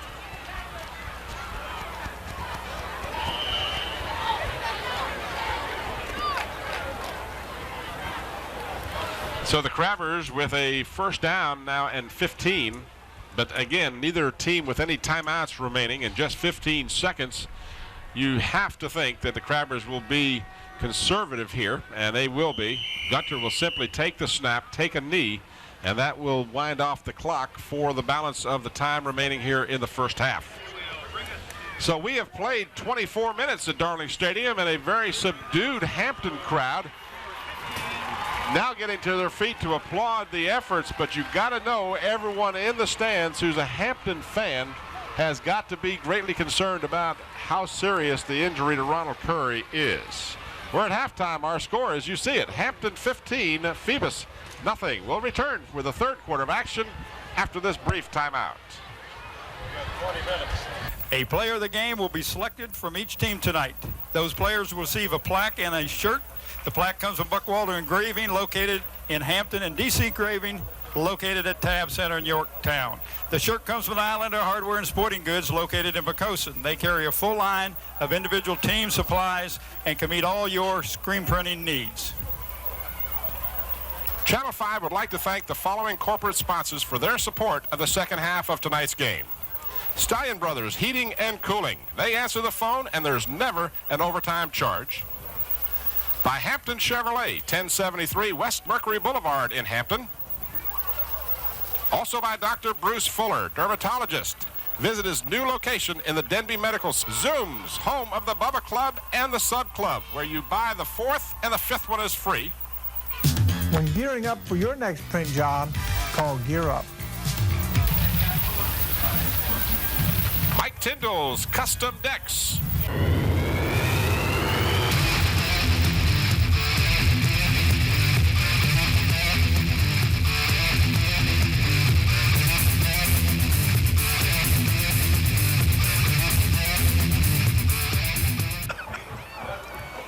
Back here at halftime, as we're going to replay for you the play on which Ronald Curry was injured and has left the game. This was a punt by Billy Everett, and Ronald Curry mishandled the punt. You're going to see right here he's going to pick it up and run, and in an effort to dive for the ball, he dove and injured his left shoulder. We're not sure of the extent of the injury. We don't know whether he's broken his collarbone, but that is a possibility, and certainly by the time you are watching this game, you will have more information about that. And we do understand that he is on the way to the hospital, and that was he went out with 8 minutes and 15 seconds left in the second quarter. Here's some first half statistics for you. For the Phantoms, they had carrying the ball, rushing 13 times for 25 yards, and they were 5 of 10 passing with 1 interception. They passed for 44 yards, total offense 69 yards, but that 1 interception was a huge interception. It was a 95-yard return by Almondo Muffin Curry. Their leading rusher was Nathaniel Adibi with 3 carries for 11 yards. On that third carry, he was shaken up and has not returned, although we are uncertain of his ability to return to the game in the second half. The Phantoms fumbled the ball once. They did not lose it. Now here is the Almondo Curry. You see, he almost went down to one knee there, and in not doing so, he was allowed to continue, and you can see he worked his way to the near sideline. Once he got around the corner, and a good job of our director there to pick it up from the high camera right here at the 5-yard line. He just got in, and that was the big play of the first half. Well, there were really 2 big plays. The touchdown was a big play. Oh, absolutely. And then to round out the statistics for the Phantoms, they were penalized 4 times for a total of 25 yards in the first half. For the Crabbers, 19 carries for 92 yards. 3 of 5 passing for Ronald Curry for 48 yards. Total offense 140 yards. The big play, a 10-yard pass to Jay Brown for the touchdown. The leading rusher, Darnell Hollier, 11 carries for 65 yards. 6 first downs for the team. Leading passer, of course, Ronald Curry with 5 for a total of 48 yards. 3 passes, rather, for a total of 48 yards. And 1 touchdown. The Crabbers were penalized 5 times for a total of 40 yards in the first half. So a crucial second half coming up here. The Phantoms, of course, have given the Crabbers pretty much all they want. If you take away the interception for the return, it's a 7-0 ball game. 8-0. Or 8-0. They got that 2-point conversion on that real long extra point. It took 15 minutes to get done. 15-minute extra point. All right, homecoming has concluded the activities thereof, and we are underway in the second half. This is a short kick taken at the 30-yard line and returned out to about the 38. As soon as I can pick out who got that, one of the up men picked up the ball. The last one up, it looked like number, is that 44? Yep, that's who it was. William Monago, and we haven't seen him carry the ball from the backfield, although he had carried the ball recently for the Crabbers in some previous games. Monago on the season, 136 yards on 21 carries, and last week against the last time out, I can't read Mike Keach's writing against Gloucester. Oh, you're going to blame it on Mike Keach? No, I'm going to blame it on I don't have my glasses on. Looked like someone left a little early, but no penalty flag down that time. That was Gunter, the quarterback, who has come in now for Ronald Curry. Well, I think that was a broken play. I think he was getting ready to hand the ball off to Crawford, and there was just not something wasn't happening. Him, like the timing was off between him and Jermaine, and he just said, well, hey, I'll just tuck the ball and pick up 2 or 3 yards myself. Crawford comes out. Higgins comes in. And Alfonso Gunter, the sophomore heir apparent to the quarterback position, has gotten that elevation prematurely, and now we have a flag down. It looked like the Crabbers may have started a little early, but it also may have been encroachment. I'm not really sure. Well, there was a movement on the defensive side, but I think they didn't get into the zone, and they made the Crabbers move. Yeah, that's the call. It was a snap of the ball movement by the Crabbers. Backs them up. Dead ball foul. False start against the offense. We'll repeat second down. And they've got, it looked like Armando Curry is in the tailback spot. Now, we've seen him carry the ball as well and has done so very effectively. Armando, 21 carries for 198 yards on the season, so my math tells me that's about 10 yards a pop. That's pretty good. That's not bad average. Second down and 11 for the Crabbers. All at their 38-yard line. They have fumbled 4 times and lost 2 of them. Gunter almost went down, but he gets the pass away to Curry. And Muffin Curry drags tacklers close to the first down. He'll be about a yard shy. And I'm glad to say for the Phantoms, Tony Norwood is back in the ballgame. Yeah, that's nice to see him get back in from a sprained ankle or something. But you got to be impressed by Gunter. Look at this. He almost falls down and still gets the pass off. It is really messy out there in that field. That is not in good shape. Just glad we didn't have any additional rain after last night's rain. At least the field has dried up a bit. But, you know, with the heavy usage this field has gotten and the rain of the last several days, it's just really tough footing out there. And Gunter did well not to lose his footing. And, of course, he would have been down. That's exactly right. Third down and a yard. And a first down at midfield after the handoff.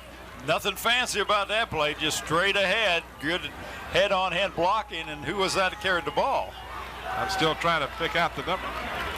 Well, that looked like... that is 33, Mac Jones, so just a freshman. He's 6'2", 12. Now he has carried the ball sparingly in this season. He has a total of 12 carries for 68 yards, had 3 carries last week against Gloucester. And Gunter on the opposite end, the ball mishandled, but finally held on to. And boy, you know that the Hampton side of the field collectively held their breath as Armando Curry juggled the ball, but was able to tuck it in and hold on to it. But you said that Norwood's out there, Tim, but he's still limping. That right ankle is not 100%.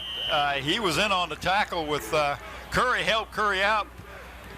Great sportsmanship there, and then kind of hobbled back into his place. Playing through a little pain. Loss on the play, back to the 47. It brings up second down and about 13. Loss of 3 on the play. You can see the way he's jumping. Norwood, as I'm talking about. And we had movement again and yet another flag. Now let's see how they call this one.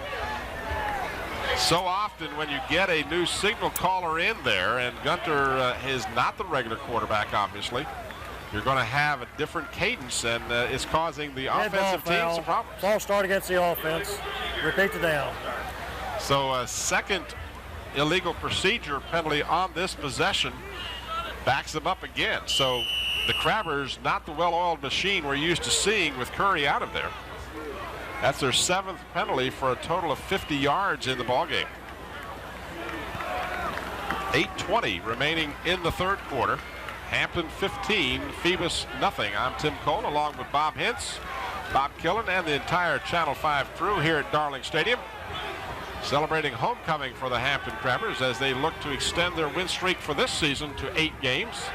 Gunter with his first pass over the middle, incomplete, intended for Muffin Curry. And he was open. We got a flag in the backfield, whether he could have been roughing the passer or holding, we'll see. Let Richard Rawls tell us about it. And it is a personal foul, roughing the passer against the Phantoms. So that will be a real crushing penalty to the Phantoms, because it was going to be 3rd and long, and now that will be a 15-yarder. Well, is that from the point of the foul, Tim, or from the line of scrimmage? I think it's from the line of scrimmage, yes. It's not a first down, or is that an automatic? Personal foul, roughing the passer against the defense, first down. Well, that answers the question. It is an automatic first down, apparently.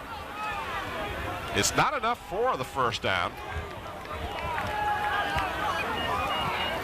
And there seems to be a little confusion because they have not advanced. Yeah, now they do. Yeah, now they will advance the chains. Yeah, now they're doing it. Get the chain crew together.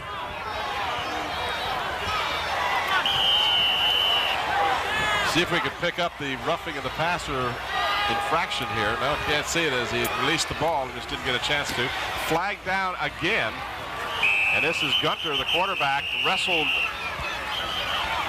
with one of the Phantoms, but again, a penalty flag down. So the second half possession has been been a little different, to say the least. Yeah. And this is a illegal motion, 2 players in motion at the same time, so that'll back up the Crabbers 5, or will they refuse the call? It looks like the Phoebus side of the field is saying no, just decline the penalty. Illegal shift against the offense. That penalty is going to be declined. Second down. So no gain on the play, and they'll just take the down as it stood. There was no gain, so it's second down and 10. The penalty refused.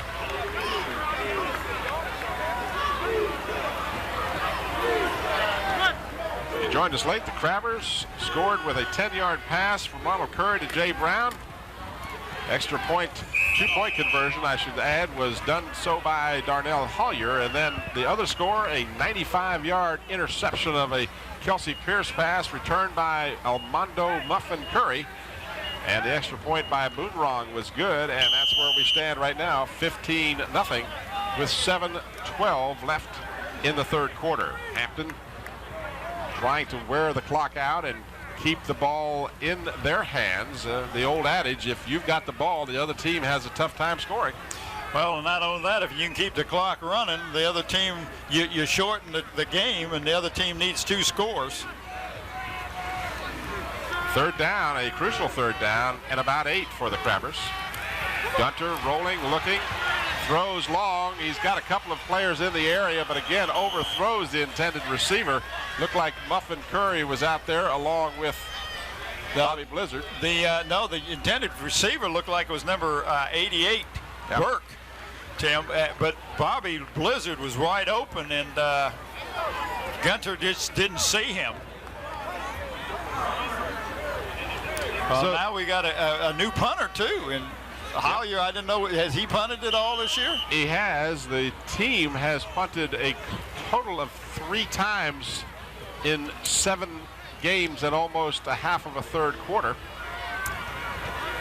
And Hollier was one of those 3 punts. Ronald Curry punted the other 2, and that occurred back in the first game of the season. So Hollier has punted, not a particularly pretty kick, but it will be effective as it'll roll inside the 5 down to about the 3. So if you're the Hampton Crabbers, you got to be tickled to death with that punt. It wasn't pretty, but the results are great. There you see Jay Brown trotting back to the bench. 38-yard punt with no return. So the Phoebus offense now will get the ball with an opportunity to try and do something. We're almost halfway through the third quarter.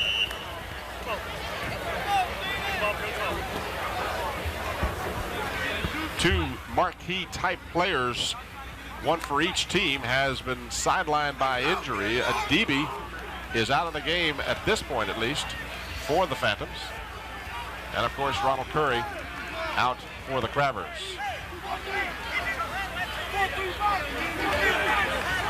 From their 3-yard line, first down. And the Hampton defense stuffs the first running play for a negligible gain. Maybe a yard. Veeney, big number 78, is in there. I have him listed as number 73, but I'm sure that's Wayne Veeney. Young man, they got him listed as 6'4", 351.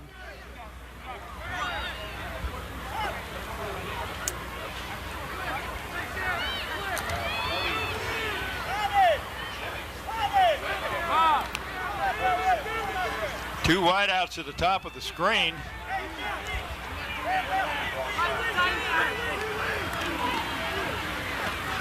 It looked like McCullum got the ball, Tim.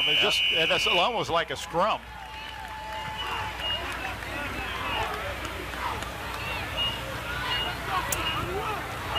Hard to make out who the ball carrier is. Can't see. It looks like it was 33. I believe that's who it was. Yeah, that's that is McCullum. Leon McMullen. McMullen, like McCullum. Yeah. I was trying to figure out what McCullum was. Well, I had a McCullum somewhere else. I don't apologize. Leon McMullen, I believe, carried the last 2 times. And the Phantoms now have advanced the ball after those 2 carries out to the 5-yard line. So 1 yard each time. It's 3rd down and 8. Need some breathing room. And now we've got penalty flags before the snap of the ball, I believe. Well, they had Gavin Walls at the tailback that time. I don't know if Gavin has carried the ball any this year, but well, my all-encompassing statistics I know here you'll have it if it's there. Will tell me that Gavin Walls. Let's see, that's the wrong chart. We got a timeout by charge to the Phantoms. Gavin Walls has carried a total of 37 times for 101 yards, but he has only carried it once in the last 2 ball games and a total of 3 in the last 3. So he has been used sparingly at the tailback. Phantoms have called the timeout. 5:02 left here in the third quarter. Want to remind you that we have 1 regular season game remaining. That'll be this Saturday night, the 1st of November, right here at Darling Stadium, and the Bethel Bruins will tangle with the ever-dangerous Warwick Raiders. We'll have that game for you. Game time 7:30. Come on out and support your favorite team, and then we'll play it back for you here on Channel 5.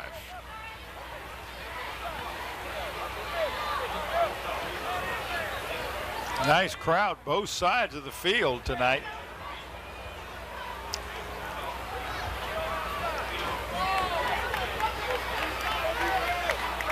Now it looks like Dennis is in the tailback spot. So Bill Dee having to do like the Crabbers have had to do, and that's to make adjustments. Kelsey Pierce throws, completes the pass at the 10, and he gets away for the first down. What a great job. Is that Shanks? Yes. Big Maurice Shanks. So Shanks gets the first down on second effort at the 15-yard line. What a gutsy call down with your own, what was it, about their 5? Hey, what do you got to lose? You know, you got to do what you got to do. And Bill Dee pulled the trigger on the pass, a 13-yard pass play, and enough for the first down. Less than 5 minutes remaining in the third quarter. Ball at the Phoebus 15. They're still long from being out of the woods. This is Gavin Walls. He makes the grab at the 20, out to the 27-yard line. That'll be close to another first down. In fact, it is. So the Phantoms with consecutive first downs on the pass. That one for 11 yards. Gavin Walls makes the grab for the first. Into the game, Gavin Walls in his pass receiving. Well, quite frankly, hadn't caught one. He's doing a good job tonight.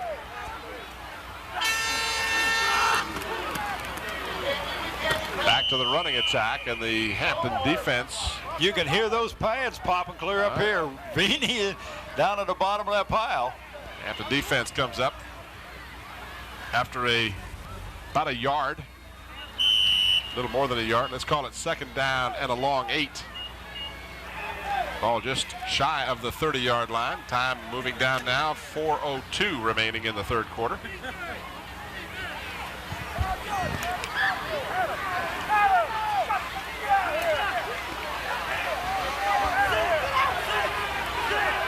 Balls lines up wide to the far side.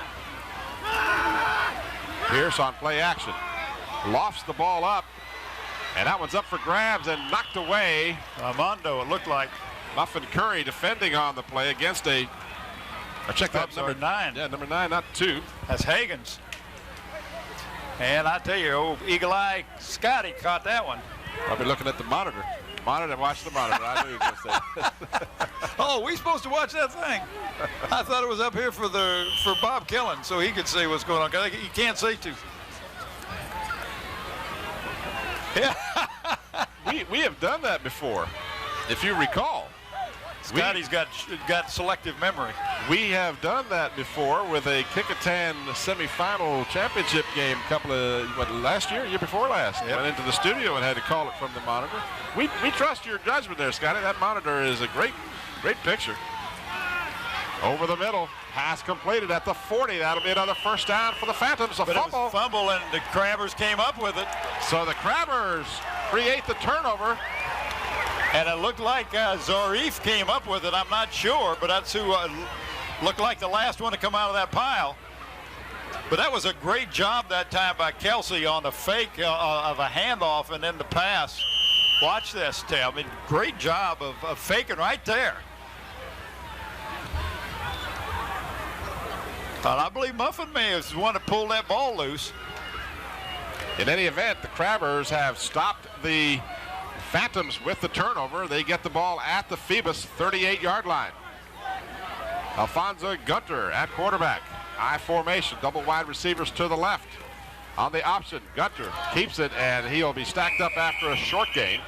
He should have cut inside. There was a lane there that he could have cut in, but he was trying to get outside.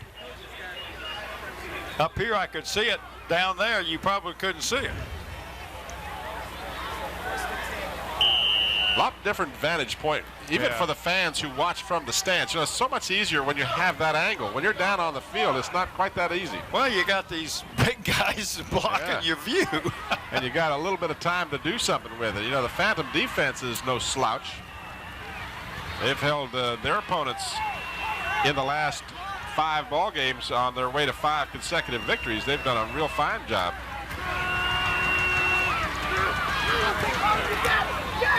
Gunter, play action, wants to throw. Throws long, blizzard in a crowd, and incomplete. And it looked like 2 Hampton guys were going after it at the same time is the reason they kind of knocked each other off the ball. In the Phoebus 5-game winning streak, they allowed 15 points to Gloucester, just 6 to the Bethel Bruins, 18 to Heritage, 3 to Mitchville, and then Woodside gave them a run for their money last time out, 21-18. 3 big plays. We got to see something that hadn't been shown in a long time, a hook and a ladder. 7 of 14 with 1 interception in the ball game for Pierce, 78 yards. This is Gunter. And Gunter stays in bounds. No, they say he stepped out of bounds. Said he stepped out at the 32-yard line, so instead of a first down, which it would have been. Oh, he's upset. He didn't think he stepped out of bounds. Well, we had no idea how close he might have been. The official right there. Let's see, right from the ground level, you can see here Oh, that was close. Oh, I don't know that he stepped that. I thought he stayed in. You got that mud flying. That mud doesn't make you go out of bounds. That was real close, but I think he might have been inbounds. I don't think I saw the foot go out. Have we got another chance to look at that real quickly, Scott? And Mike Smith is talking to the side judge down there, or line judge. See if you can see it in slow motion here. Nope. But yeah, right there. Might have caught some of the line. That's a... Yeah, well, stepping on the line is out of bounds. Yeah, the line is out. You make contact with the line, you're out of bounds. Now you've got a delay of the game. Yeah, right there you can see, right there is left foot. Close enough, and the official, see the official right in the corner Dead of your ball picture? foul, delay a game against the offense, 4th down. And it's 4th down. You heard Richard Rawls delay the game, so instead of 4th and 5, it's now 4th and 8. Not been a good evening for the Crabbers on some of the calls that they've had, but that's also part of the game. You got to work through those things. Well, another thing that happens without having Ronald Curry in there, Tim, you don't have the ability to change the play at the line of scrimmage. And now the Crabbers will have to burn another timeout. That'll be, according to the scoreboard, just their first timeout of the second half. They will take a timeout. It comes with 2:25 remaining in the third quarter.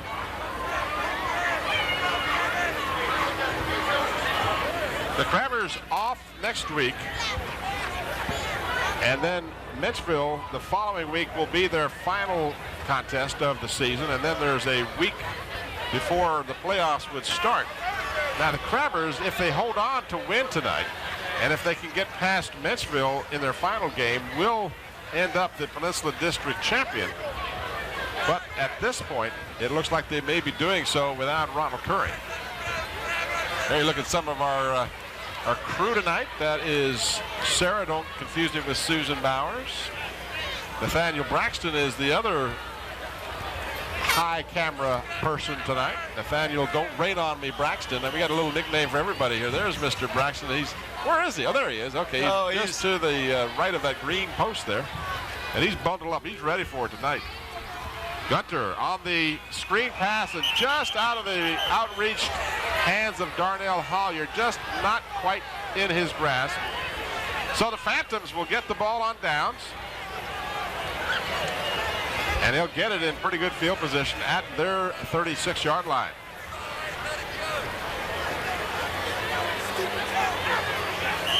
And you want to talk about the rest of our crew? Sure. Oh, man down there on the sideline. Ron ESPN Bate. And he's got two young ladies, good-looking young ladies. The Hamilton twins. And then we got some nice-looking people in the van. Ja'Cory Dennis, the ball carrier. Of course, in the van, our graphics specialist, Bianca Petaway. Beverly Penn working the magic with the instant replays tonight and keeping the whole thing stuck together. Scotty, the glue. Scotty, look at the monitor, Bowers. Scotty, keep your eyes on the monitor, Bowers. You know, if I get one eye to go there and one down, I'll be all right. Well, Scotty suggested we watch the entire game on the monitor. That's what the fans at home get to see, so we'll try that. It would be helpful. Yeah, I think they get a little high. This is Ja'Cory Dennis into the stack, and he will not get the first down. He stopped at the 46, needs to get to the 47. Well, they stopped the clock like they're going to look at it, but no, they've got, you're right, he's way short. Turn about one. So they'll restart the time. Stop the clock just long enough to check it out. 3-yard gain, but it's 3rd down and a yard. Quarterback keeper, and he's got the first down as Kelsey Pierce lunges to the 49-yard line. Great job, because he just went low and went right behind the blocking of the center and the guard on that side. So a fresh set of downs for the Phantoms at their 49-yard line. All the scoring coming in the first half. Hampton with a 10-yard pass to Jay Brown with 1:09 to go in the first period, and then Ronald Curry with a 95-yard interception return for a touchdown, and that's our scoring in the ballgame. Phantoms from their 49-yard line. Kelsey Pierce on the fake. Handed off, or faked the handoff, and then simply ran right off of the right tackle. And we've got a player shaken up, I think, now for the Phantoms. That would be... Oh, we got a flag down too, Tim, it looks like. Yep, face mask call against the Crabbers. B.J. Estes was slow to get up, but that was not the reason for the stoppage. You're absolutely right. It was a penalty flag, and that'll be a 15-yarder against the Crabbers. So that's a huge penalty. Face mask penalty against the defense. First down. All the way down to the Hampton 32-yard line. And Omar Holly, number 75, the 5'10", 270 tackle, decided, is the one that said, yeah, we want that. As if there was a question. First down at the Hampton 32. This could be real interesting here. Corey Dennis for a couple of yards to the 30. 9 penalties for 70 yards tonight against Hampton. Well, that was Jeremy Southern was on the top of the pile, but down at the bottom, made it head on, is Dwight Hollier, who's played a great game on the defense and has run the ball right well tonight offensively. That will be the last play of the third quarter as the time has run out here at Darling Stadium. So we have played 3 quarters at Darling Stadium, and our score is Hampton 15 and Phoebus nothing. The fourth quarter of the Channel 5 Game of the Week is brought to you through sponsorship of the following. Zoom's, home of the Bubba Club and the Sub Club, where you buy the 4th and the 5th one is free.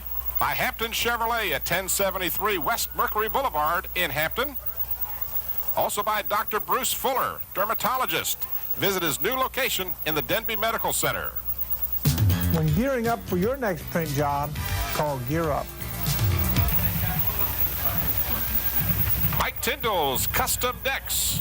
And by Stallion Brothers Heating and Cooling. Call Mark or Kenny. They service and install most brands. A player of the game will be selected from each team tonight. Those players will receive a plaque and a shirt. The plaque comes from Buckwalter Engraving, located in Hampton, and DC Engraving, located at Tab Center in Yorktown.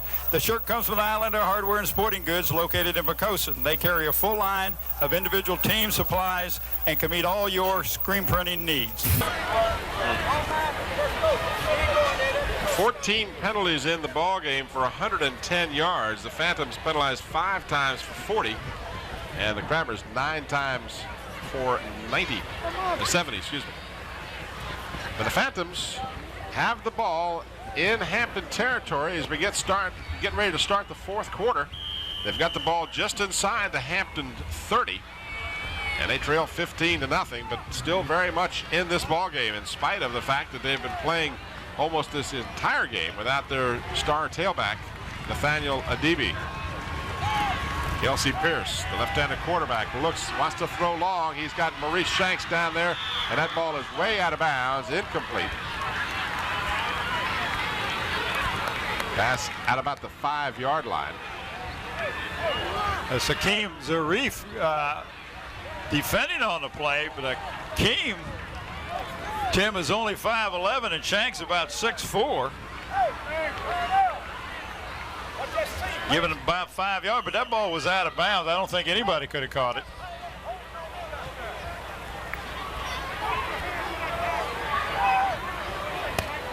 Third down and 8 for the Phantoms. By the looks of the Phoebus jerseys, that it's been a muddy night out there. They're getting more difficult to read all the time. Kelsey Pierce unloaded a punt as he threw it, and it's picked off inside the 5-yard line, I believe. No, he said no. He dropped it before he came down.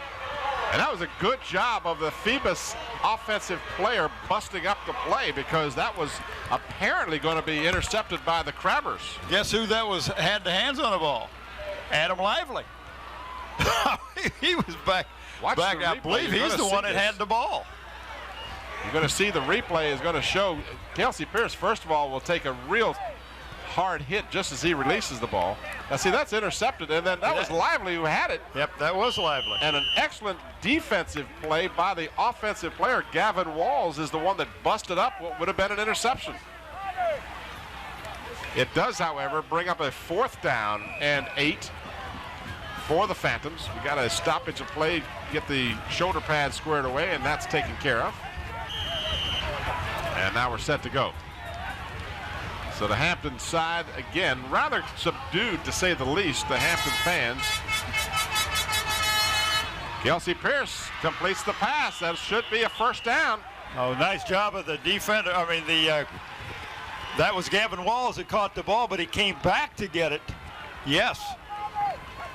And it is a 1st down by about a half a yard, so they'll move the sticks. And the Phantoms stay alive. That was 4th down.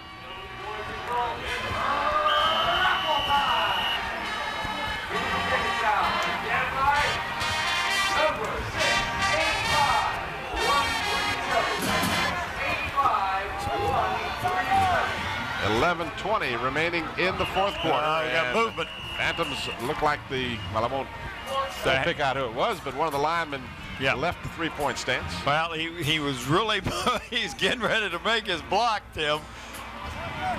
So that'll cost the Phantoms 5. Good ball foul. Ball start against the offense right here. We'll repeat 1st down. You just can't give up 5 yards in a situation like that where you're trying to get a score against this Hampton defense. Well, remember the first time they had the ball, they moved the ball down, and what killed the drive was a holding play or a 10-yard penalty that moved them back.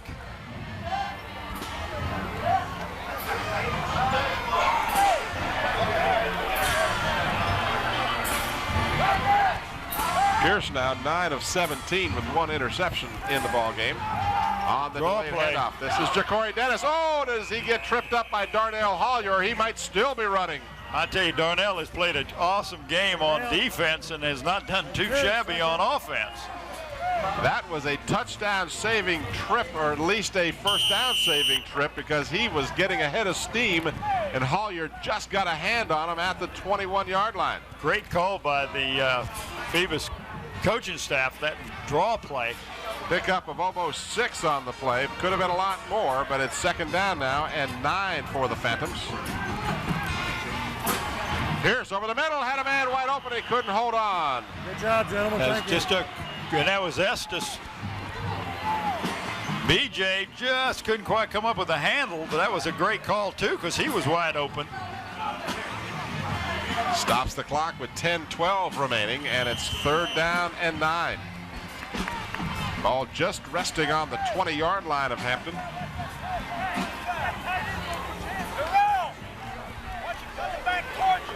You can see the Hampton coaches knowing the importance of this game. This victory is crucial to their extending the season.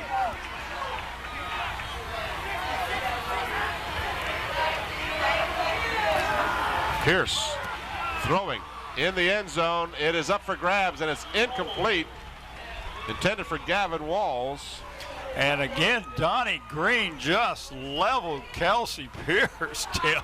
And as I use the monitor to pick up the number of Marquise Higgins, number 9, defending on the play. Well, see, we do use the monitor too. Well, at least Tim does, Scotty. So now it's 4th down and 9, and the Phantoms will talk about it. They're going to take a timeout and discuss the play on the sideline. That'll give them just 1 timeout remaining with 10:06 to go in the ball game, or at least in regulation. A similar instance that this happened when there was a 4th down. They called timeout, went over there, and you remember they went to the pass with Shanks wide open. They're exploiting some soft areas in that Hampton pass defense.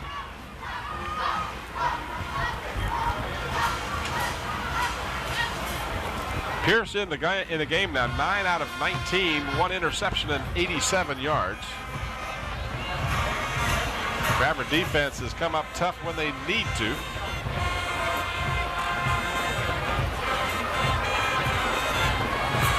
Let me remind you that's one remaining game here on Channel 5, a full slate next week and the week after, but our last game will be next Saturday night, the 1st of November, as the Bethel Bruins will host the Warwick Raiders right here at Darling Stadium. We'll be here to bring you that game.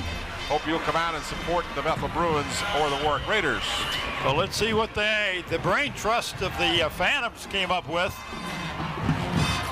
I'll bet it's a pass, and I'll almost bet that Mr. Maurice Shanks may have. And now we've got a stoppage of play.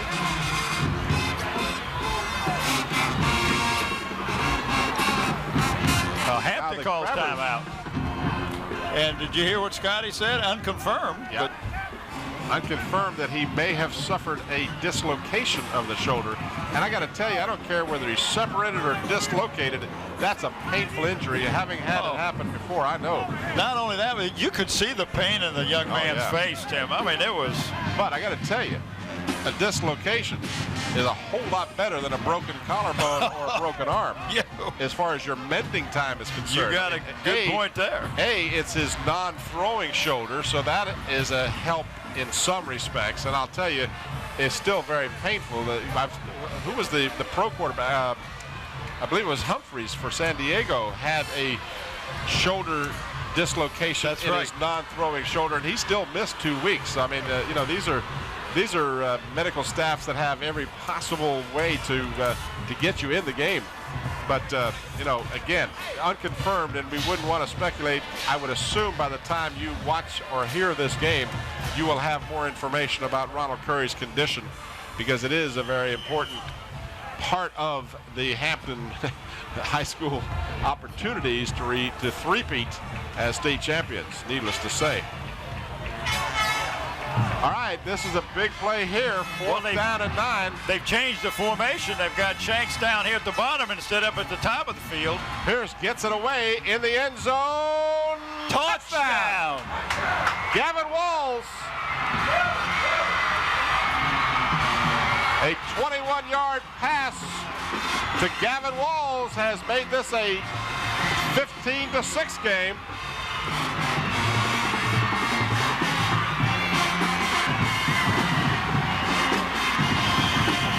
Kelsey Pierce was unloaded upon as he released the ball. A clean, solid hit, but he threw it basically up for grabs, and Gavin Walls was the man who came up with it. Now the all-important extra point try, as the Phantoms just do get the 11th man on the field. Everett will kick the extra point, and it's up, and it is good. So now the difference is 8. Here's your replay. Gavin Walls was in perfect position to make the catch, and he did. And you think he's not happy? So now the Hampton faithful realize that this game is starting to get very interesting, and they are up and applauding their defense as they come to the sideline. Tim, we got a lot of time left. Oh yeah, 10 minutes, 1 second shy of 10 minutes remaining.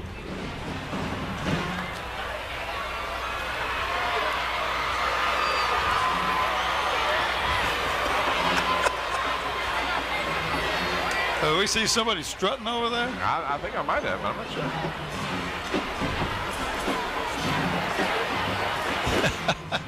There's a good shot of the crowd. Little subdued on the Hampton side. And Bob Killen, statistically accurate, and as well his observation of this game was accurate too. He says this is a good ball game. This we don't see a lot of times when Hampton plays. It's a blowout so many times, and you know, Curry, DB aside, this has been a good ball game all the way through. And the Phantoms would be the first ones to tell you they're still in this hunt. Well, we got back deep for the kick return is Ronald's cousin, Armando Curry. Right now, the difference is Armando Curry's interception and return for a touchdown. This is Jay Brown who takes the kickoff. And Brown is stopped at the 25-yard line, but now you've got to keep thinking, hold on to that apple. That ball is slippery. There's mud on the field. There's a cold dampness in the air, you've got to be concerned about holding on to the football. It's so funny, as you and I have talked about, Bob, my Bill Dee, of course, the head coach at Phoebus, is my neighbor. He lives just down the block from me. I jokingly told him I know the importance of this game to him as we were finishing up. I said, well, listen, if you guys win the game, I'll, come over in the morning with some mimosas. He said, if we win the game, don't bother, I won't be home.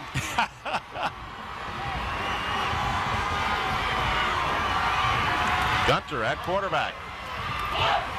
And that is Jermaine Crawford, and the ground cannot cause a fumble. Yeah. He clearly hit the ground, and then the ball came loose. Good call. At the 30-yard line. That was a gain of 5, second down and 5. So the Crabbers now have to be, they've fumbled the ball 4 times in this game and have lost it twice. Watch the replay here. Nice move there, and you're right. The ball came out after he hit. But boy, if you're a Hampton fan, your heart just stopped right in the middle of your throat on that play. Likewise, if you're a Phoebus supporter. This game very much in doubt.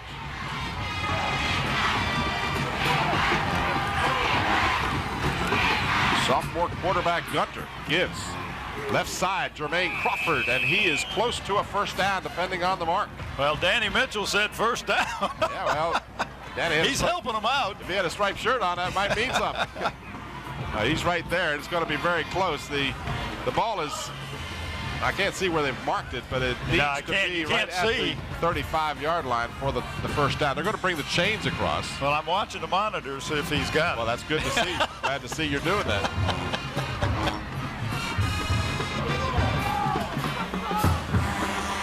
Hey, as just a sideline, I understand you and Bob Killen played golf this morning. Bob told me he almost had a hole-in-one. Oh, I tell you, boy, hit that ball and ended up about 65 yards from the hole. Closest he got all day. So they bring the chains across, and it is a first down for the Crabbers at their 35-yard line. 8:48 remaining. Each team has 1 timeout remaining. And that could become a major factor as we narrow this time down here in the fourth quarter. Hampton leading 15-7. And remember, the Crabbers were able to get a 2-point conversion on that touchdown earlier. Gunter on the keeper.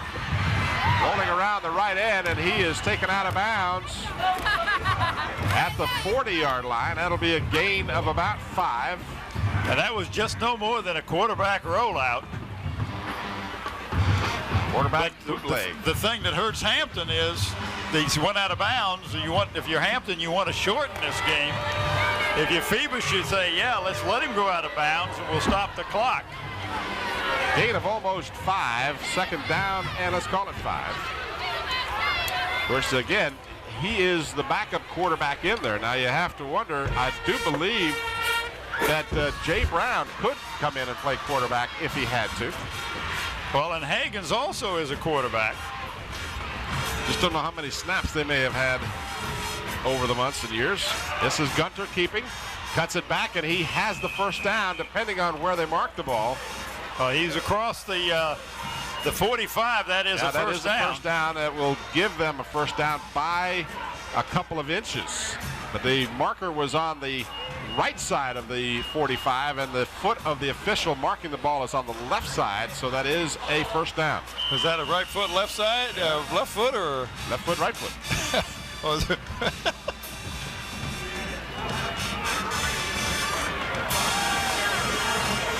We got some bits of wisdom coming from Mr. Killen over there. He said he thought the runner's knee went down at the 44, that Hampton might have gotten a good spot there. This is Jones, number 33, if memory serves me correctly. Mac Jones, just a freshman. He's a hoss at 6 foot 212. Mike Smith going to anybody who will carry the biscuit and hold on to it. Well, you know, people may be wondering why he isn't running Hollier, but Hollier plays out there on every snap on defense. You only have so much energy you can expound. Or expend, not or expound. Either one. Or either one. I wasn't going to correct you. Gain of 7. 2nd down and 3. Gunter has the first down, but he fumbles the ball. They're going to say it was down. He blew the whistle. Yep. You can hear the whistle blow also. That ball was precariously close to being a fumble. Boy, the Crabbers have dodged a couple of bullets here with some loose balls coming out. Watch the replay here. You be the judge. It very close to when the ball came out as he was coming down. Oh, it came out before he was down. Yeah. If that replay is what I saw, did you see the same thing? Looked to me like that ball might have come out before he was down. I think so. But the whistle had blown, and that's the important part of this. The officials don't have the benefit of replay. His knee might have been down, that's true. This is Jermaine Crawford, and Crawford runs down close to another first down as he gets the ball just shy of the 31 of Phoebus. That'll be close enough for Richard Rawls to take a look. Yeah, he's going to measure that. So watch the replay from the ground camera coming right at you. Here he comes. Oh, great camera work. ESPN bait down where the action is. 6:31 remaining. Crabbers trying to keep this drive alive. Boy, they'd love to do nothing more than burn about another 4 minutes off of the clock and put it in the end zone. You're going to watch the measurement for yourselves. It's going to be a little short, I think. Yep. Maybe a couple of feet. ESPN Ron Baton down there giving you a bird's eye view. Can the defensive line false start? So it'll be 2nd down. It's not really a crucial measurement at this point because it's 2nd down and less than a yard. Crabbers, of course, will be more than content just to keep wearing that clock out. 6:31 remaining. Hampton leading 15-7. You might see a quarterback keeper here just to pick up that first down. And as sure as you say that, and that would be my thought, I would look for Gunter to probably try and throw for the end zone because that's what they would be expecting, would be the keeper. Curious to see what kind of roll of the dice you see here. It'll be a straight handoff. And the ball comes loose, and the Crabbers have it. They have recovered their own fumble. So yet another fumble for Hampton, but they get this one themselves. That is number 54. That's Edwards. Came up with it. Gregory Edwards. So that was a big break for Hampton.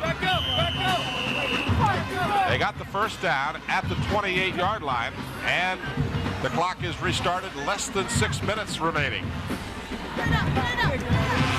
Game seemingly has taken forever to play this fourth quarter, and they're not throwing the ball. The clock is moving. If you're a Hampton fan, it seems like just an indefinite amount of time. Jermaine Crawford stopped. Nice defensive play. We've talked about a lot of different things, but that Phoebus defense has done a really good job tonight. They've allowed one offensive touchdown. And that's all. That was Gavin Walls in on a tackle. The young man got the player of the game last week for us, doing such a good job on defense. Tonight, not only has he shined on defense, but on offense also.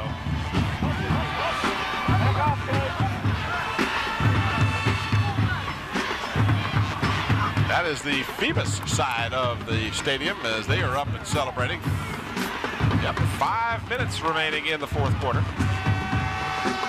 Hampton is driving, and now they have taken too much time, and that'll cost them 5 yards. So in their efforts to maximize the amount of time they took too long. 10 penalties in the game for 75 yards against Hampton.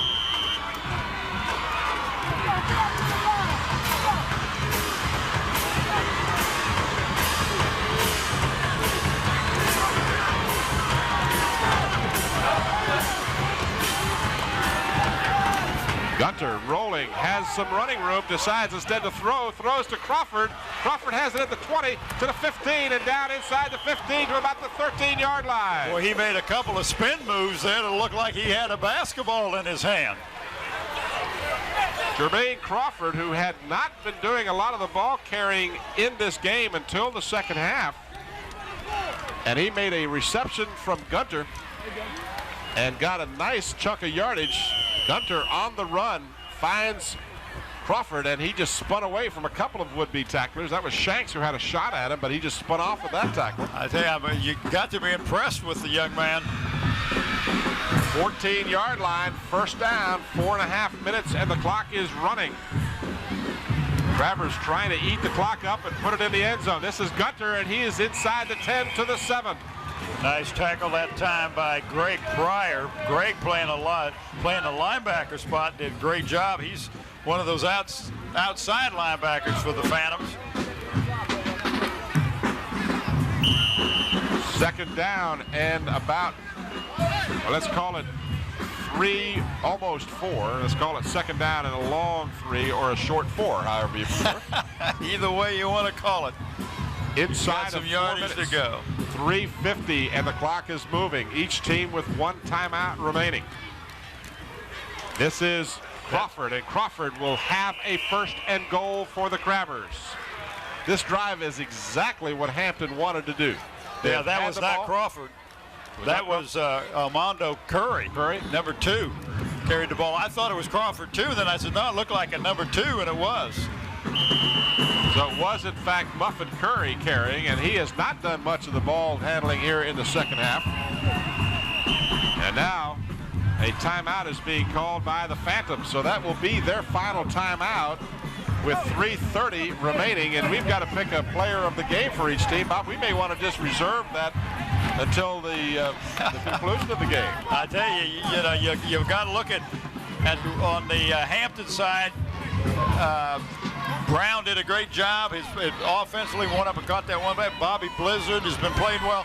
Hollier, to me, has just been outstanding on both sides of the ball. Lively has done a good job. Raymond Mann running down, leading the run back of Armando Curry. And then on the Phoebus side, Adebe looked real good until he got hurt. Gavin Walls has just had an outstanding game. Gilliam Pryor. Shanks has had a good game. He's come up with some real catches that kept drives alive. What about Kelsey Pierce? Yes, that's another young man. He has had a beautiful game at quarterback. I mean, he really has. He's 10 of 20 from 97 yards, just that one pick. Of course, that one pick was huge because that's the difference in the ballgame. All right, the Crabbers now, first and goal at the Phoebus 3.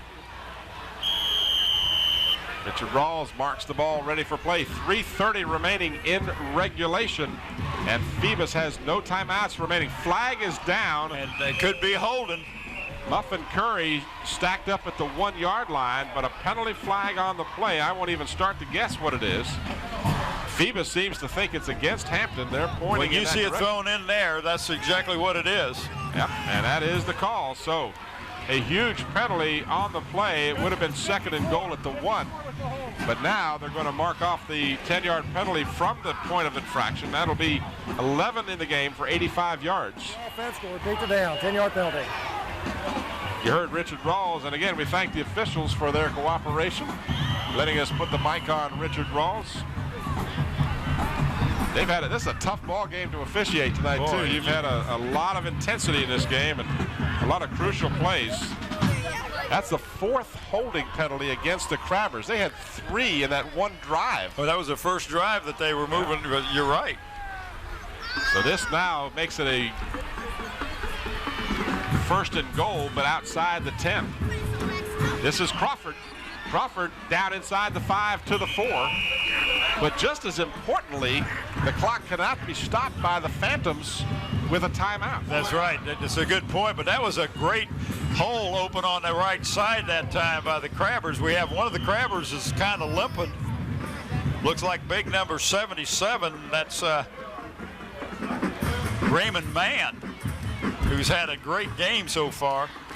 But over on that right side, they got a man is still kind of hobbling as he goes to the line of scrimmage, and he's right next to number 60, Harris. Second and goal at the 4. Crawford stacked up, little or no gain. But again, that clock continues to move. We're down to 2:05, and the clock is moving. And again, no chance to stop it. And man, this time now gets up. He can't put any weight on that. Now they'll have to call an injury timeout, as Mann will not be able to go. Yeah, it looks like coming in to replace him, Jeremy Southern. But there you see, Mann, as you had so alertly mentioned, Bob, he was hobbling after the previous play. yeah, and when he went up to the line of scrimmage, he was hobbling. You know, these young men are playing in some pain tonight. But he's putting some weight on it, but not very much. You don't know whether it's a cramp or not. It is a cold, damp evening. And look how muddy the shoes are. Tim, that is just a terrible field out there tonight as far as the condition. Hard to get any kind of footing at all. He's walking off. Looks like old Grandpa McCoy. So now the clock is restarted. Of course, in other venues of football, if there's a injury timeout in the 2-minute time, you have to take it. And normally you get it without having to burn one of your own.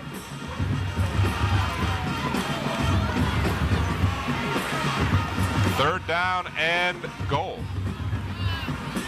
Gunter, and he is stopped cold. In fact, he even lost a yard at the 5-yard line. So that'll be 4th down. You lead by 8. This is a chip shot for your field goal kicker. The clock is moving with 1:18 remaining. The Crabbers cannot afford to take all the time off the clock, because that would push that ball further back and make a field goal attempt difficult. But now you see Boonrong is coming on the field. And let me see if he has kicked a field goal this year. I do not see him. He kicked an extra point that, remember, was almost like a field goal. Yep, but he does not have a field goal. And now a delay of the game penalty. The Crabbers took too long. So that will cost them 5 with 50 seconds remaining. We have a dead ball foul, delay again, game right here against Hampton will beat it down. So the field goal attempt would be from the, let's see exactly where they mark it off, looks to be about the 18 or 19-yard line. So it'll be a 28 or 29 depending on how they mark it. Boonrong now has all the time he needs. He got plenty of time on the play clock to get this one off, and now we've got a flag thrown by one of the line judge. Encroachment. So oh my goodness! They weren't even ready to kick the ball, and someone got in the neutral zone. Over anxious. Oh, if you're Bill Dee, you just got to be beside yourself to have something like that happen. They weren't even set to snap the ball. You edging up, hoping to get in there, get that little extra step. Because even though it wasn't ready to kick it, once that ball is set for play, you can't go into the neutral zone. Boonrong will try a field goal from the 13. It'll be a 23-yarder. It's a fake. It's a fake, and it's not going to work because they were ready for it and drag him out of bounds at the 6-yard line. That's Elmondo Curry on the fake. So with 43 seconds, it's still up for grabs. Here's the replay. It was a fake all the way. He never intended to kick it. Hoping to catch the Phantoms snoozing, but it didn't happen. They were ready. I tell you, they were ready for anything. Good pursuit. Tim, I've got to go with Darnell Hollier for the player of the game for the Crabbers. I think he just played an outstanding game. I have no argument with that. I think he did too. This is a pass to Shanks. He wants to get yardage and then get out of bounds. He does so at the 12-yard line. Yeah, and again, you know, Armando Curry, Brown, Blizzard, Mann, Lively, all of them could have been considered. I'm going to go with the quarterback Pierce, Kelsey Pierce, for the Phantoms. And again, Shanks has played well amongst others. But Kelsey Pierce has really kept this Phoebus team in the game, has done an excellent job at quarterback. So Pierce for Phoebus and Hollier Pierce, by the way, 11 of 21, 104 yards, and still some time remaining in this ballgame. 37 seconds. They're a touchdown and a 2-point conversion away from this game. Ball is batted around, incomplete, no penalty flags. And that was almost like a jump ball that time. Well, they've got a couple of tall receivers out there. Well, and took Maurice Shanks out, which was really surprising to me because he is one of the taller phantoms that. But anyway, we have a penalty on the plate. Must be. Yep. And needless to say, the clock stopped anyway. The Phantoms are going to be backed up from the penalty because the Crabbers want to keep them that much further away from the goal line at the other end of the field. Have an ineligible receiver downfield, gets the offense, will repeat second down. So Richard Rawls explains the call.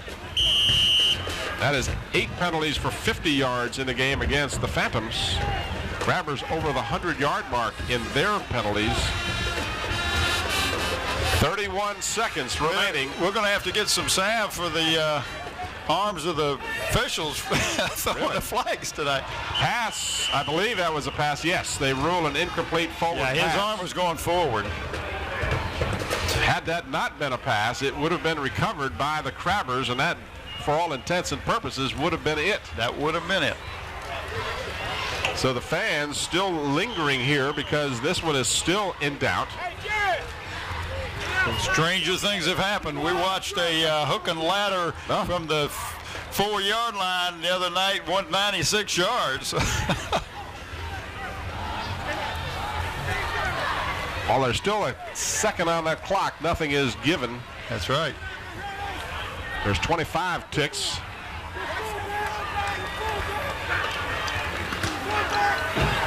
Pierce standing back at the 2, throws, and it's intercepted. And that will do it as the Crabbers, let me see if I can figure out who made the grab. It looked like Bobby Blizzard. Yep, Bobby Blizzard made the INT at the 31-yard line. So all Hampton has to do now is take a snap, take a knee, and that will be your ball game. Well, I don't think they even have to take a snap, do they? Yeah, they do. The new rule was they don't start the clock until the ball snap. Used to they started. That's right. Now you got to snap it. But you will see no handoff on this play.